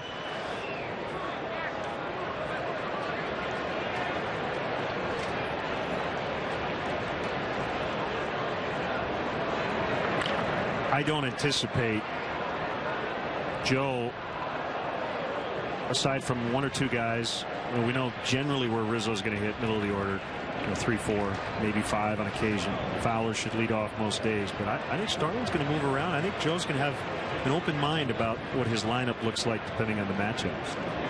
Yeah, as long as he doesn't hit an 8th, I think Starling will be pretty happy. Well, the pitcher's going to hit 8th. There we go. So there you Case go. close. As he lines out, Patrick, appreciate the time. As always, csnchicago.com. 6-2 Cubs.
Tonight, the Hawks try to bounce back after Wednesday night's loss and gain some ground in the West as they face off with the Blue Jackets, who are now in the East. Blackhawks pregame live starts at 7 on Comcast Sportsnet. Man, we got red and blue, black. Any other colors involved in hockey? Red Wings, Blackhawks, Blue Jackets. No green, anybody? No green Hornets?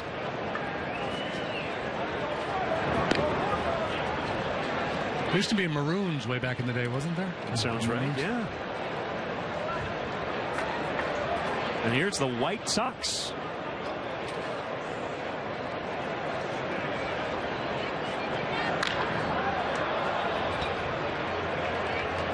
Fowler retiring Ramirez.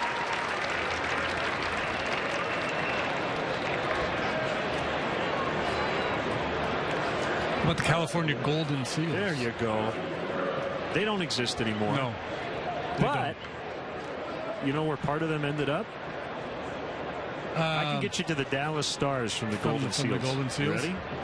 Golden Seals went to Cleveland. And then Cleveland ended up merging with the Minnesota North Stars, who then moved to Dallas.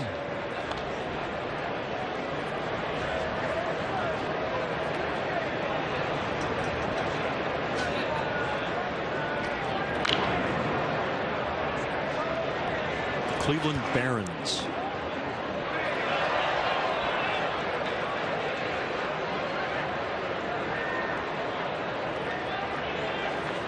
How long did they survive?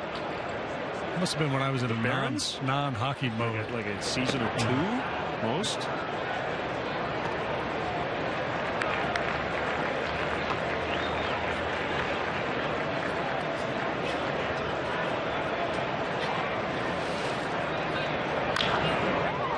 And a base hit.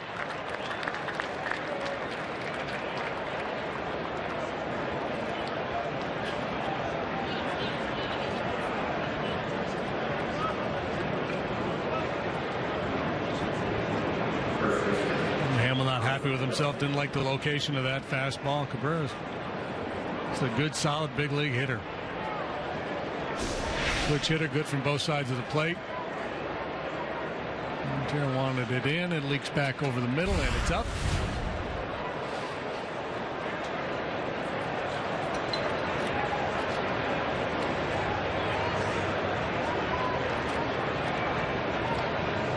Gillespie takes ball one outside. Double plays in order. He did that last time up. Went 6-4 to 3 after lining out to short his first time.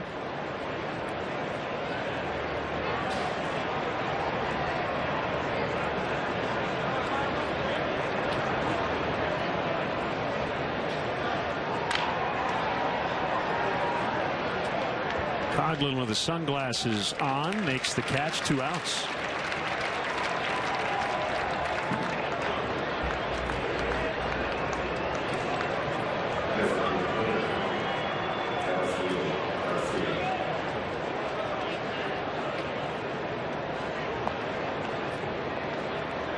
St. Louis Blues. Oh, yeah.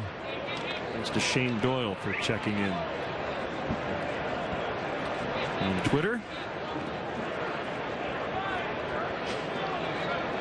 No screaming yellow parakeets, though.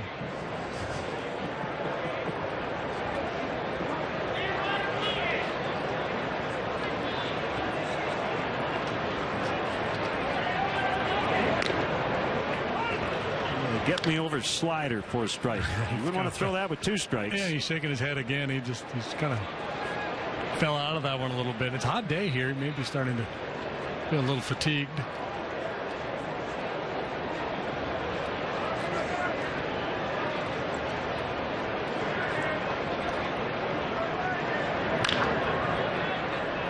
Contra, the short throw. That's La Stella at second, and the inning is over. A hit, no runs.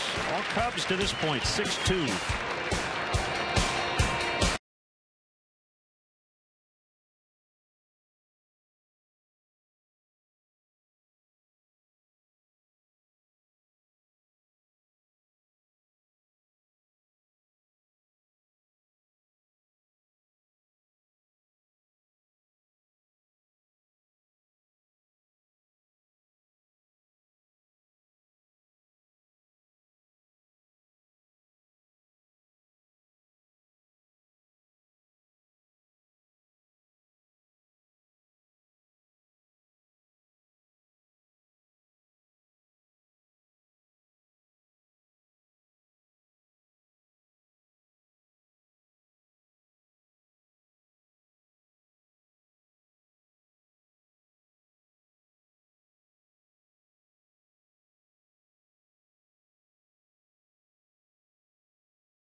Hockey, the Blackhawks, Pierre Palat, the Hall of Famer, hanging with Fergie and friends. Number 3 is retired by the Blackhawks for Pierre and the late Keith Magnuson.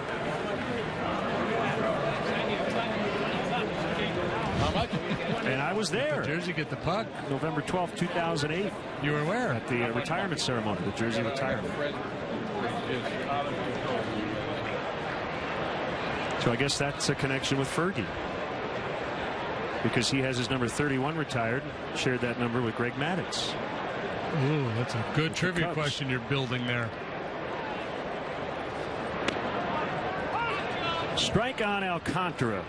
See if he can make some adjustments here after striking out in his first 2 at-bats against Samardzija.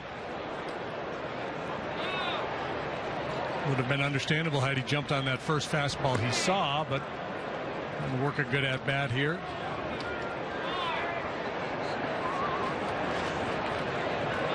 Work his way on, use his speed. They play him straight away pretty deep in the outfield, especially to the pull side. Shook very deep in right field. Going it too hard. Yeah, a lot of times you see that with a guy who's just not seeing the ball well. Punched out his first 2 times up, so he try to bunt his way aboard. It is subtle, but one thing I like that Joe Madden has done is he has gotten guys out of their comfort zone, not only in the lineup. Baez has led off a couple of times. He's had Rizzo down in the order. He's moved Castro around. But Alcantara's played second, third, center. I think even a little short. We saw Junior Lake the other night. A couple of innings at third base, a position he used to play. Cubs are really encouraging, JD, a lot of their kids in the minor leagues to play more than one position. Yeah. Well, when you think about Joe Madden in his time with Tampa, the player you probably most associate with him is Ben Zobrist, because Zobrist was such a flexible, versatile guy, and Madden took full advantage of that. And Joe loves, any manager would, if you have guys that you can move around the field without losing anything or very little defensively. It gives him all kinds of options when he puts his lineup together.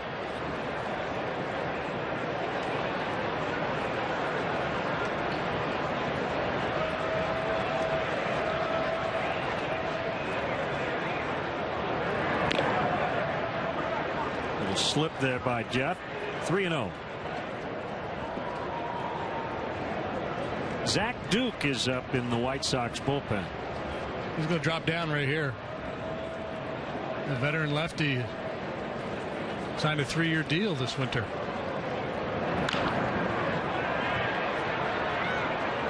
Montero with the green light. A healthy cut, but a little tardy. I feel like that's kind of a selfish comment you just made. I can hear the smile in your voice when left-handers who don't throw that hard get multiple-year deals late in their career. A little envious. You're all for it. Should have went to the bullpen.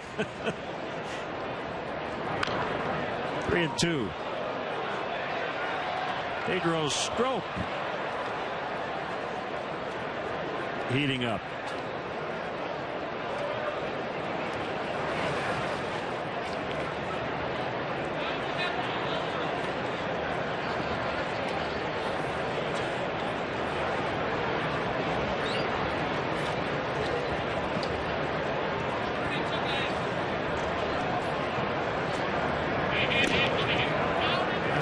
Down the middle, and he foul tip for Samardzija's 8th strikeout. And it's been kind of a weird game. All the home runs he's allowed, and this is just a challenge fastball on 3.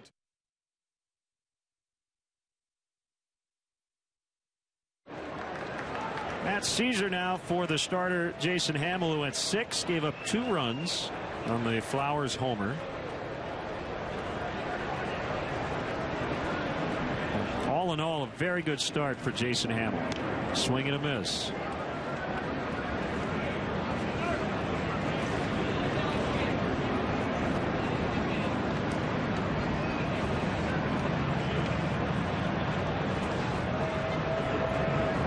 How to assess Matt Caesar's standing and the spring he's had? It's the kind of spring, JD, where it's probably not easy to not worry about the things you can't control, but whatever his fate is, he has done everything right. Whether he makes the roster or not, he has done everything the Cubs have asked and more. As Samardzija trying to finish strong, he's retired 4 in a row since the Rizzo homer. 6-2 Cubs after 6, and more with Kelly Kroll in our downtown studios. Thanks a lot, guys. New Cubs manager Joe Madden just continues to impress. From his free spirit personality to his unique managing style, it's hard not to be impressed while intently interested in everything he's saying. But what exactly makes the skipper tick? The game. I caught up with Madden in Mesa, and he talked about what he enjoys most about America's pastime. You talk about respecting the game so much just in the short time I've known you. I've heard that quite a bit come out of your mouth. What is your favorite part about the game of baseball? The day. The day. Honestly, okay, I haven't gotten my routine yet here or in Chicago, but the day. And I really like the day at home because I do like to get up and I do like to go on my bike ride. You know, get some kind of workout in. I like to read my reports of my work on my iPad, sipping a cup of coffee or a cup of tea in a really nice, quiet setting. So I like to start my day slowly. Like this place makes you start your day quickly. I am not a good morning guy, and I know we're playing a lot of day games. I know, right? I'm not a good day guy. I'm a morning guy. I'm better as the day progresses. So, but I like to build into the day, and once I get into that routine, I really, really enjoy that. So. I'm all about that. So when we get to Chicago in particular, I've already got my spot picked out or spots picked out. I'm ready to roll, but I'm really excited about all that. Welcome back to Sloan Park here. A sweltering day in the Valley. Are you in charge of planning your next social gathering for the office or friends? And sometimes those two are the same. Bring your group to Wrigley Field and enjoy special perks only available inside the ballpark. The Cubs offer special ticket packages for groups of 15 or more. Call the group sales office. Speak directly with your dedicated executive at 773-404-4242 or visit Cubs.com/groups. Hard throwing right-hander Pedro Strop is in, and it looks like we have some other changes around the diamond. Good spring for Pedro. 6 innings, 11 strikeouts, a couple of walks, and a 1.50 ERA. So what you got? All right, Mike Oltz at third. Junior Lake in left, and Matt Caesar in center. I think that's it for now.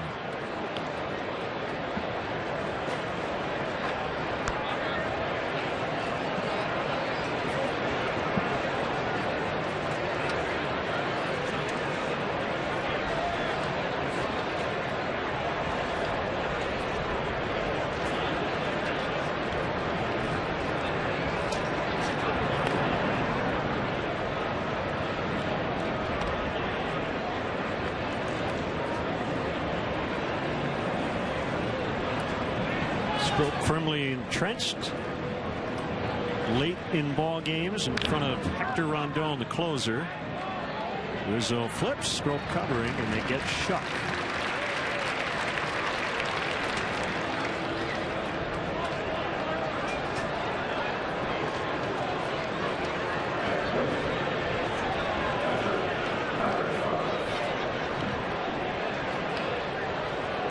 Flowers went very deep to his center off Hamill in the 5th. 2-run shot. Looking like former Cub Giovanni Soto might be his backup.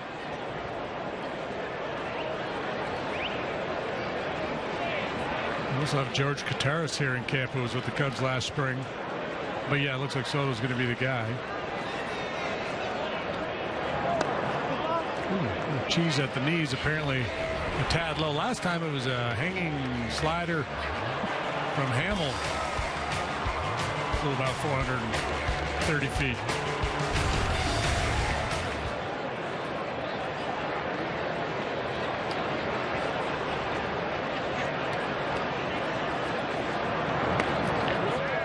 One and one the count.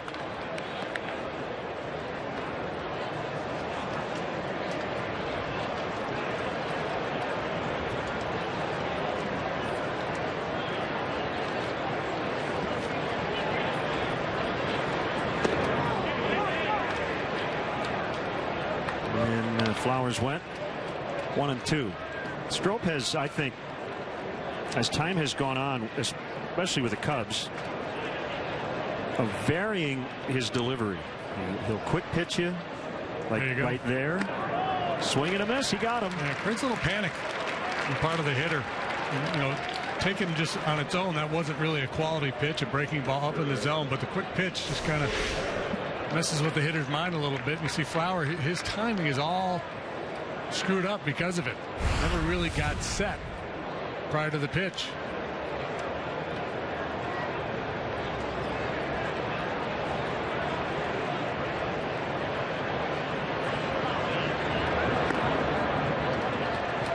Strike one on Beckham. Strop has worked 6 times, an inning each time out. He worked the day before yesterday against the Mariners, pitched a scoreless inning with a couple of strikeouts. Ouch. Some managers like to use their relievers, at least once in spring training on back-to-back days just to get them used to that. I don't know if that's an issue for Joe Madden or not. It's probably not all that important.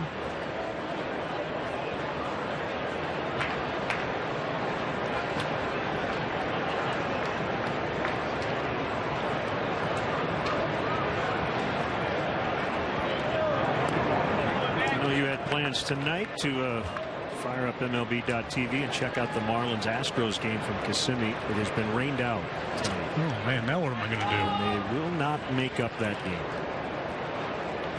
Speaking of the Astros, do you know what you can get at Minute Maid Park this year? Can you tell me in 3 seconds? Chicken waffle cone with mashed potatoes and honey mustard drizzle. Ooh, I'm all over it. 6-2 Cubs as we stretch.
The untold story of Michael Jordan's first ever game in the Windy City as a Chicago Bull. Would you believe it was played in a high school gym?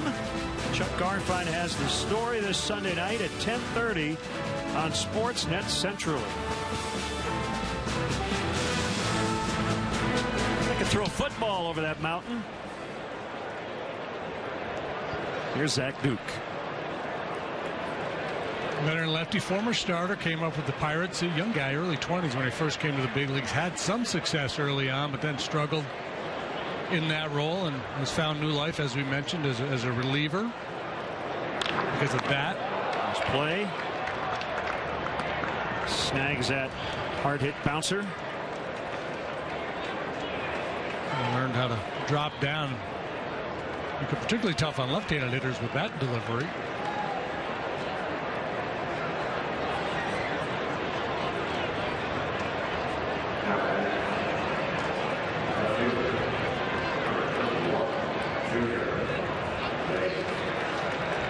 Junior Lake on his birthday, turning 25 today.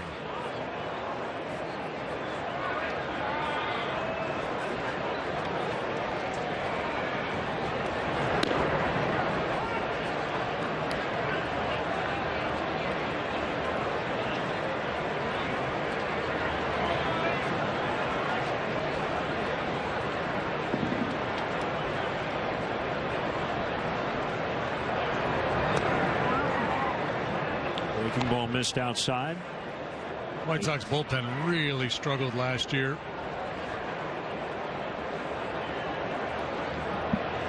Second to last in terms of bullpen ERA in the American League.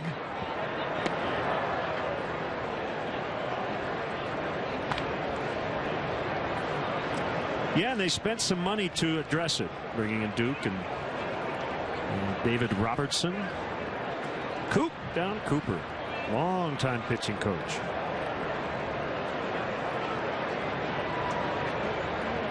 Coop will let you know what's on his mind. Yeah. Right field, that's twisting, foul out of play. Teammates in AAA a lifetime ago with the Columbus Clippers.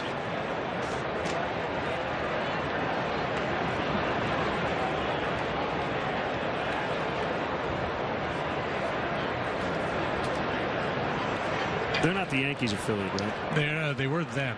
Yeah, I don't think they've been for a while. No.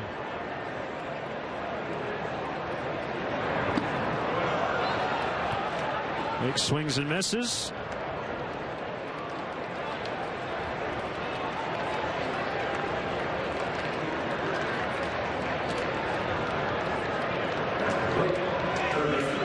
Another record attendance. Beat the old mark by 11 people. 15,342. A spring training record.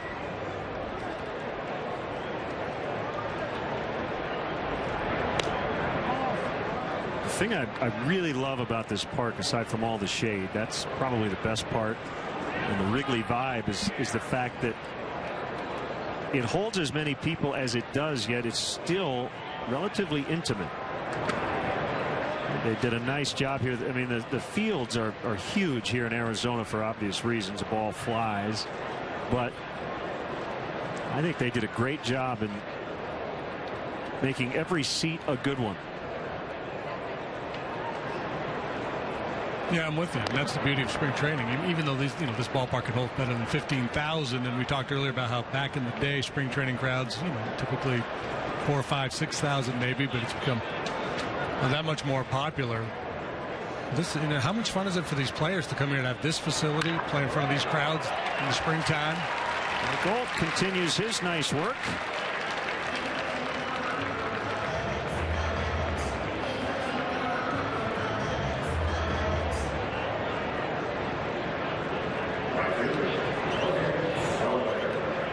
A chance to go over to new Ho-Ho-Com Stadium, about 4 miles to the east, the new home of the Oakland A's, and they did a great job in renovating that ballpark, the former home of the Cubs.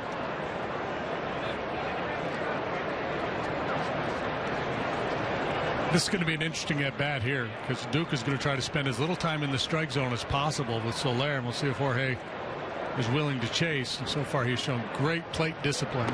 At that time. The first pitch out of the zone all spring he has offered at. 2-0 fastball inside from Samardzija. Did just a great job pulling his hands in and getting the barrel of that one and keeping it fair. And I think he was just trying to jump a first pitch fastball there from Duke, and veteran lefty just not going to give in.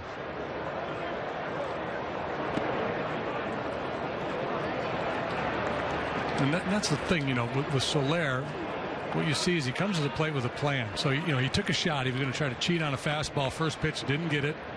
So now he kind of backs off a little bit.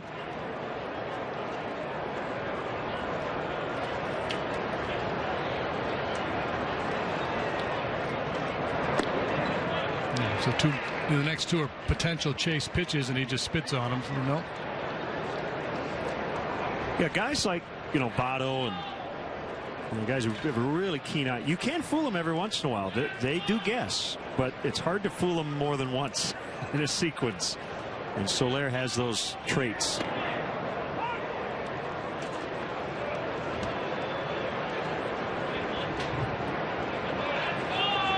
And just the way he reacts to pitches. Now that one, he either reacted thinking it wasn't a strike, or I wish I had that one back.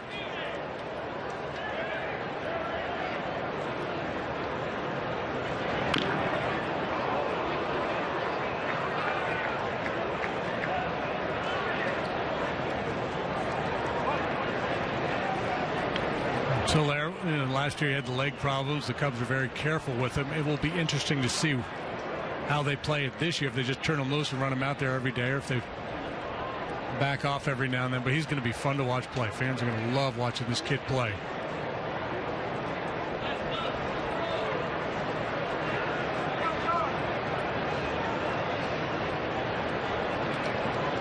Batting stance reminds you a bit of Derek Lee. That front foot,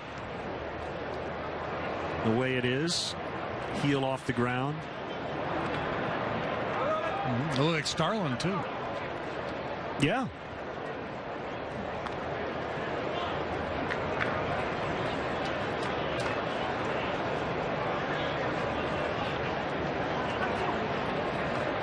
Kind of going through his inventory right now. The pitches he's seen from Duke, what he expects to see in this at bat, and whether he feels like Duke is going to challenge him on 3-2 or not.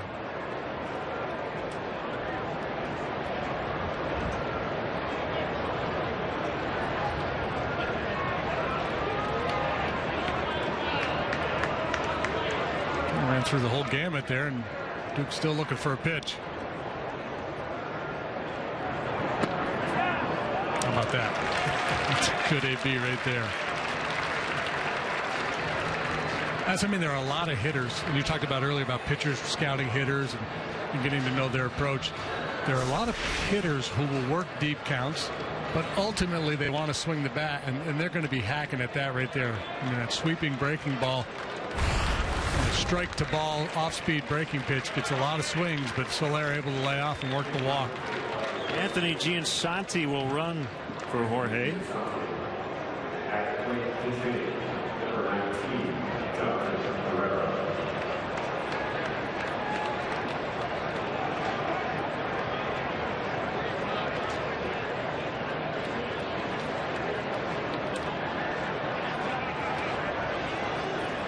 It was kind of a Votto-like at bat. It really was.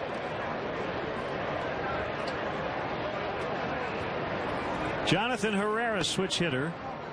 Ball one. Because for Votto, with the reputation of being such a patient hitter, there are plenty of times where he goes up there and tries to jump that first pitch like Solair did. I think there's this misnomer that those kinds of hitters are looking to walk. No, I don't think so at all.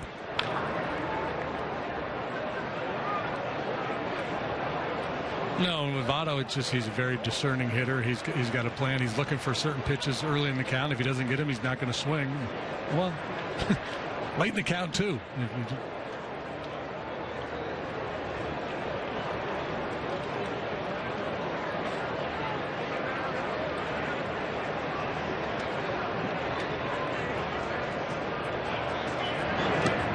Well, the collateral damage of that approach is you will take called third strikes, and you may take them with runners in scoring position and fewer than 2 outs. And you'll take some heat for not expanding your strike zone, but by and large, guys are who they are.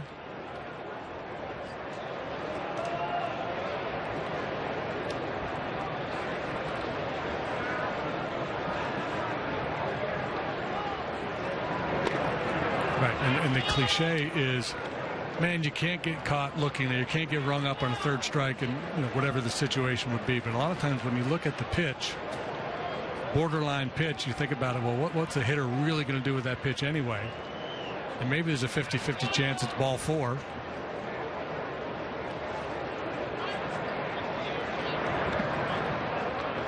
Well, there's always the assumption that contact there always gets whatever job needs to be done. And we can't assume that.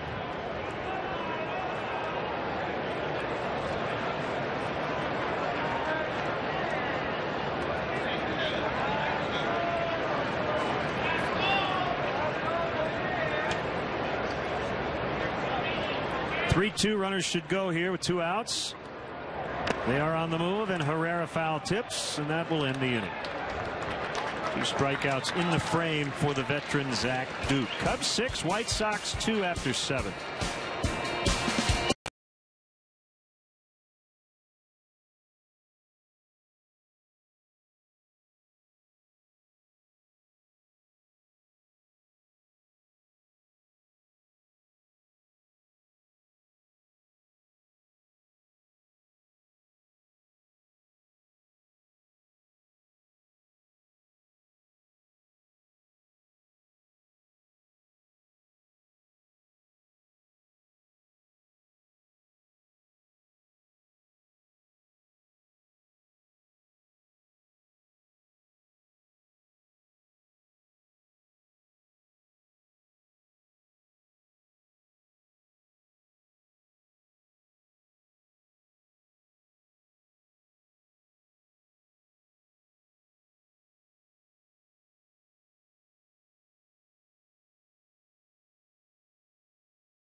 Out of the 8th, Cubs 6, White Sox 2. Cubs invite you to take advantage of free remote parking and shuttle services on night and weekend games. The remote parking lot is located at 3900 North Rockwell. For details, visit Cubs.com. Toss the beanbags. Guy there on the left is Jim Allen. He is the president of Sloan Valve Company. Cubs and Sloan have partnered up. Sloan now has the naming rights of this beautiful ballpark, Sloan Park. Company headquartered in Franklin Park, Illinois. Great to have Jim here at the ballpark today. Phil Koch, left-hander, will take over here in the 8th. Cubs lead by 4. 1-2-3 scoreless 7th for Pedro Strop. Koch, the veteran lefty, has been good this spring. 6 outings, 6 innings, 3 hits, no runs, a couple of walks, 5 strikeouts.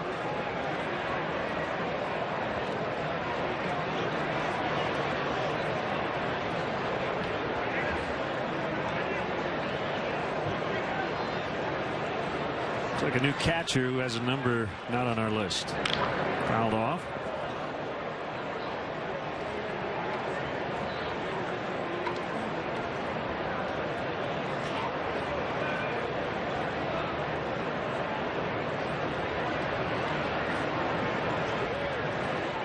I guess Wes Darville's now playing second.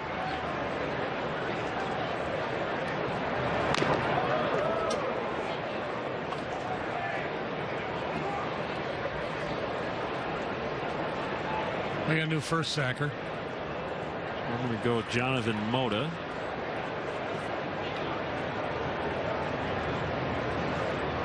I assume Giansanti is in right after pinch running for Solair. So we can make kind of somewhat educated guesses.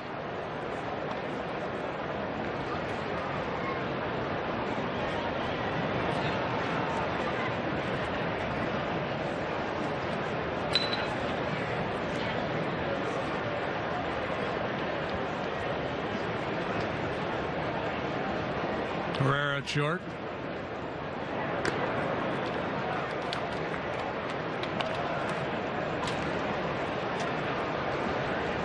Cale Brockmeyer is catching.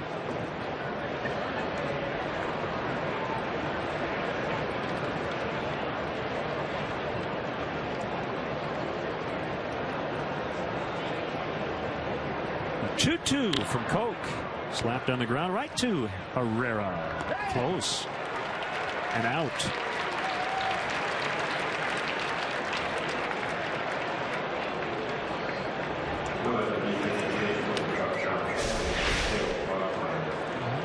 Can't lay back with Johnson going down the line. Slash ground ball to the shortstop. He got a nice break out of the box. And just enough to get him.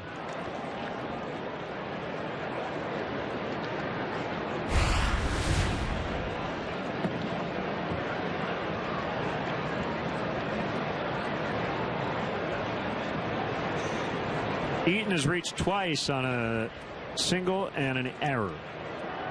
And then tried to bunt with 2 strikes, fouled it off, and that's a strikeout in his last trip.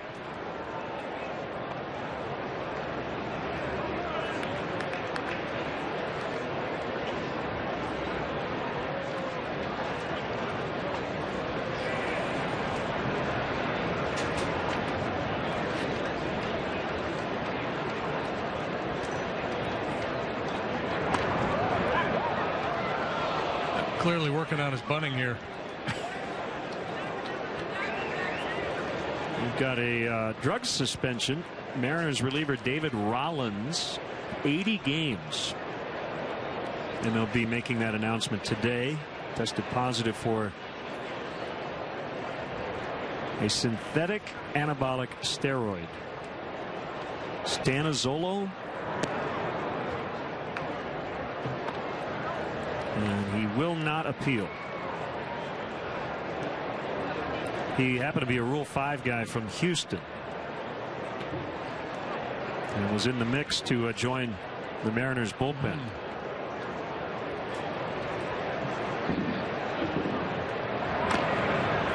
Now, I wonder how that works. If they hadn't determined whether he made the big league roster, this is an MLB suspension.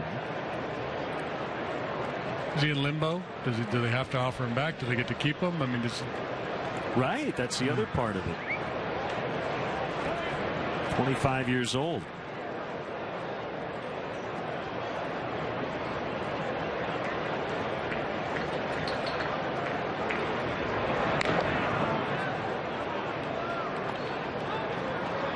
Masahiro Tanaka will be the Yankees opening day starter.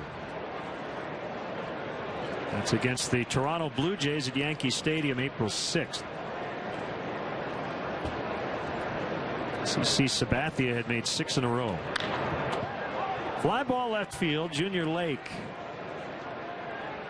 with a late adjustment.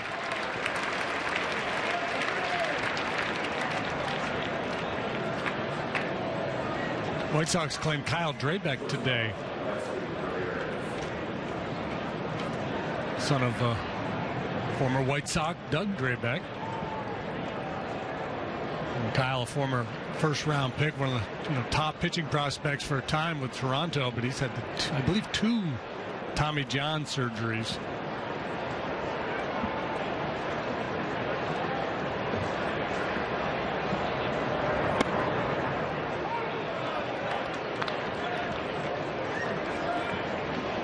Robin Ventura, White Sox manager. This is his 4th season.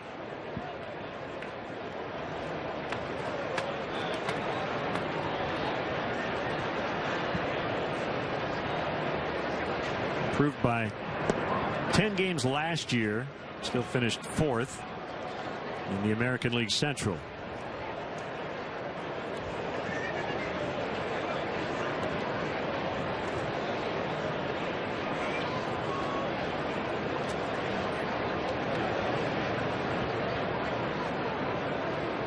One on Alexei Ramirez. A pitch.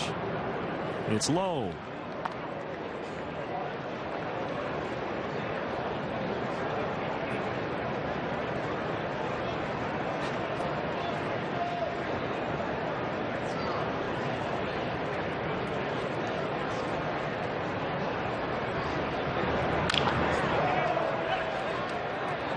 Matt Caesar in center. Phil Koch with a quiet 1-2-3 8th inning.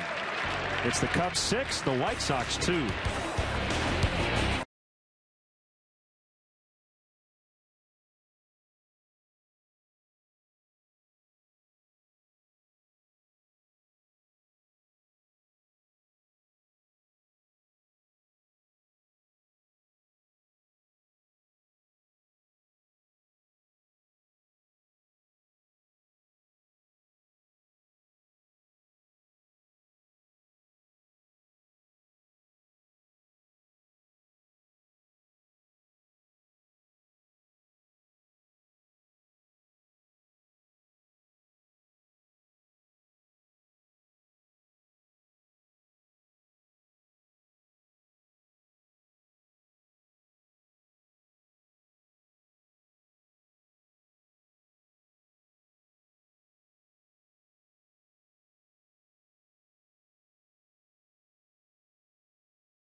Tomorrow afternoon, CSN's great spring training coverage continues as the White Sox will battle the A's. Don't miss any of the action. It starts at 3 on Comcast Sportsnet. It's brought to you by Apt Electronics, Appliances, and more.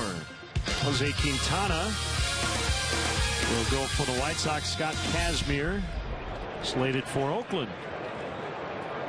Javi Guerra is the new White Sox pitcher. Also, Trey Milchewski is now playing third.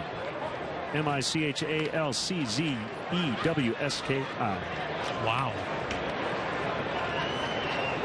Good spelling test word. This is Wes Darvill. Yep. 1 ball, 1 strike to Darvill.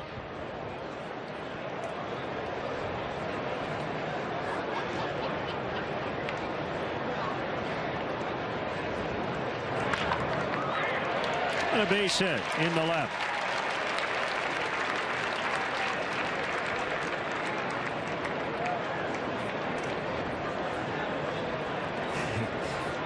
Bob Nightingale, USA Today baseball writer. I got a quote from Jeff Samardzija, put it on Twitter just now on the Cubs. Quote, I think we will see the feast or famine out of the Cubbies. You know, I think in some cases he's right, but I think the additions of Fowler and Montero and seeing Jorge Soler for a full season. Yeah, I don't think there'll be as much famine as we saw last year. Yeah, the strikeout rate should go down, and the walk rate should go up.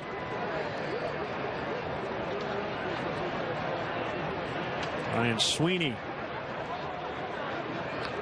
has played for both Chicago teams, and he rolls one to second, and Johnson will only have one play. A couple of bobbles, throws it away. Darvill will head over to third.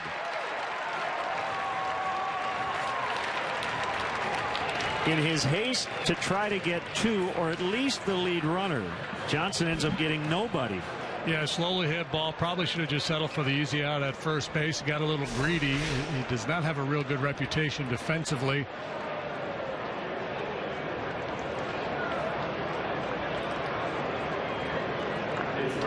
And then Gillespie wasn't able to bail him out on the other end either. Ball he should have been able to catch. Sweeney will be taken out immediately for a pinch runner. They've given him 2 errors.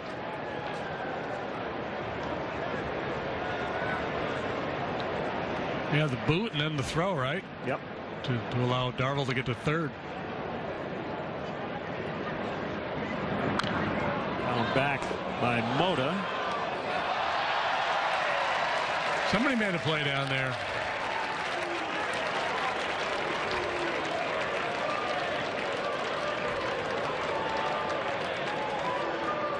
Ruby Silva is a pinch runner at first.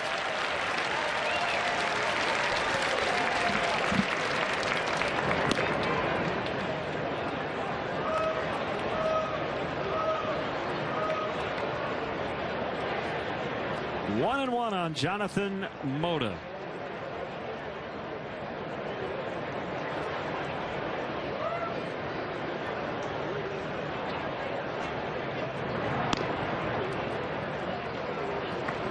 Two and one.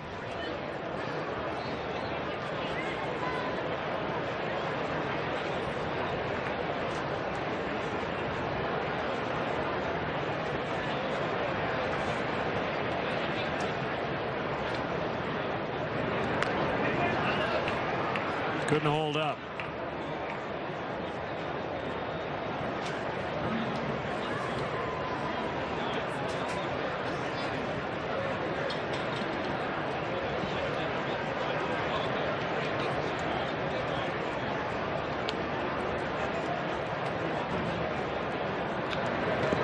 In the dirt. Good read by Silva as he'll take second on a wild pitch.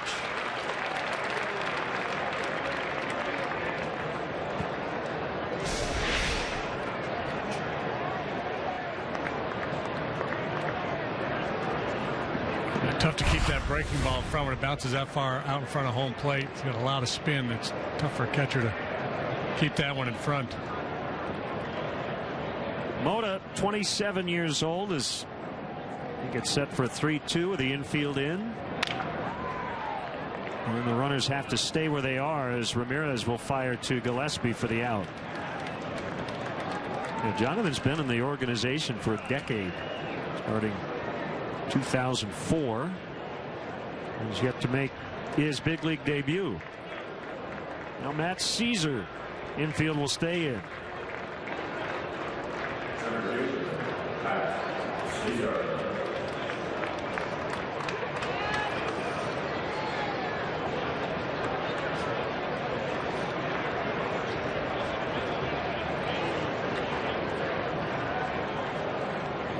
Guerra, a sub-3 ERA and 42 appearances yesterday, or last year rather, as the throw will go to the plate and they get Darvill.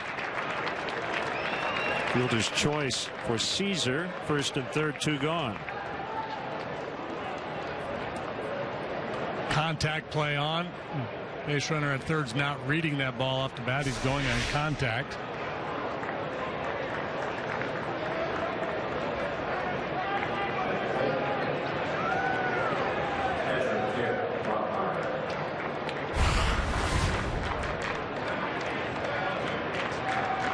Catcher Brockmeyer.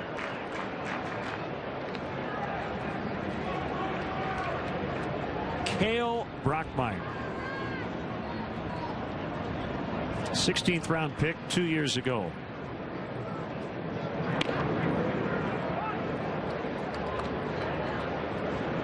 I like the name. It reminds me to eat well.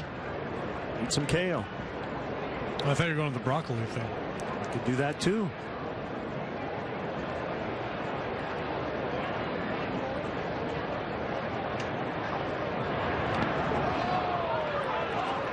Caesar to second.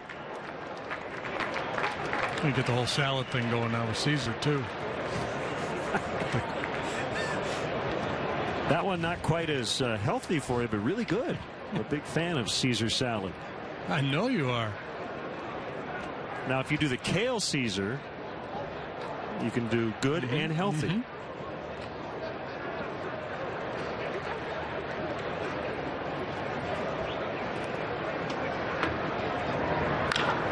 Driven the other way, but Shuck makes the catch and the inning comes to an end. So we'll head to the 9th inning. Cubs trying to hold on to a 6-2 lead.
Comcast Sportsnet is brought to you by Apt Electronics, appliances and more.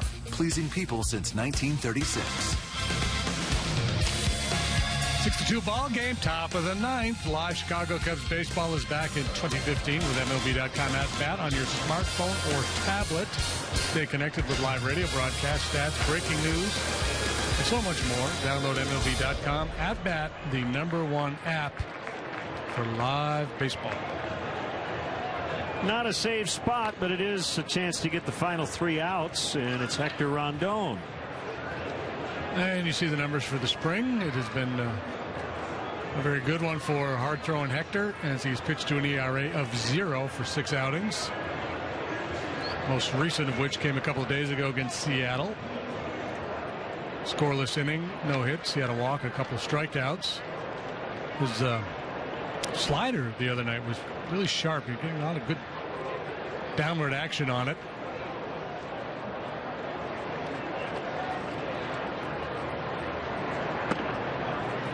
.96 on the fastball outside on Cabrera.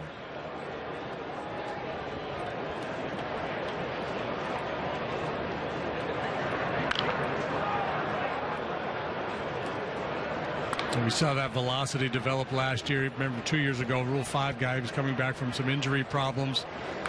But as the year went along last season, that velocity kicked up a couple miles per hour. Trouble deep to right, and a line shot homer to the back of the bullpen for Cabrera. 6-3. Am I right? Every run in this game has resulted from a homer? Yeah. Yep.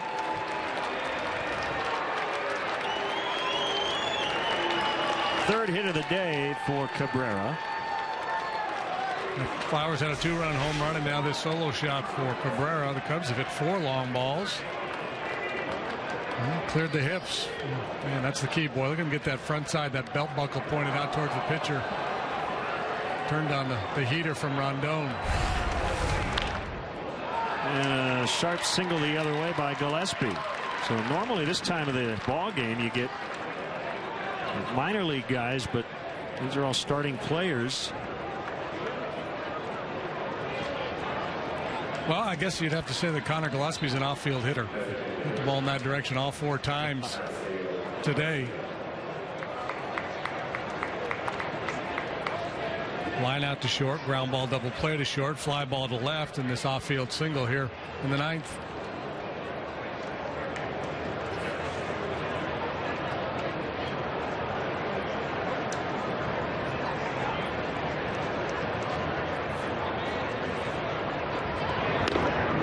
Cut to miss by Garcia.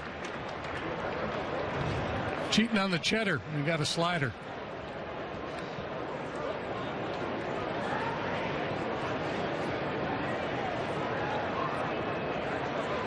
Gonna get another one.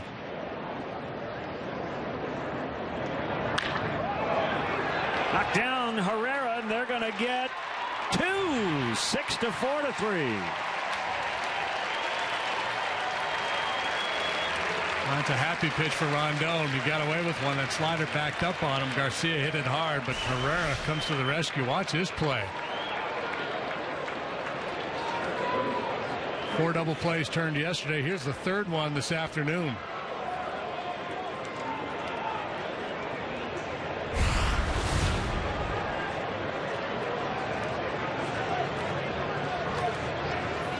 So base is empty. It's the 3rd 6-4-3 the Cubs have executed today. First, the 4th, and here in the 9th.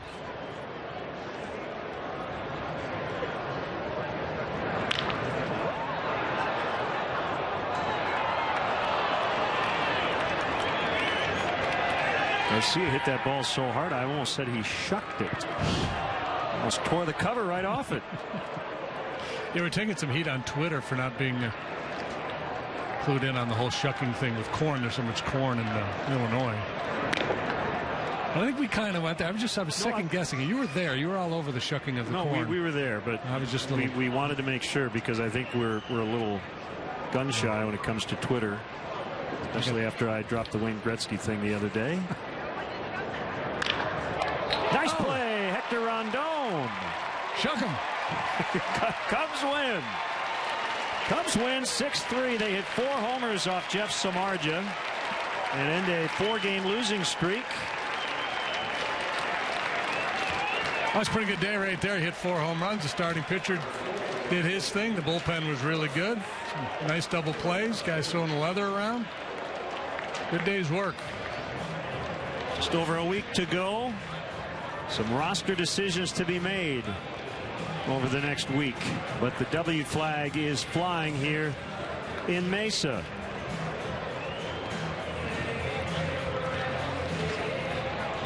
So for JD, our director Jim Angio, our producer Michelle Godwin, Tamara Anderson, our associate producer, Mark Harper, our tech manager, Jim Cornell Jr., our executive producer, and our entire crew. Len Casper saying so long from Arizona. Final score once again: Cubs 6, White Sox 3. You've been watching Cubs baseball on Comcast Sportsnet.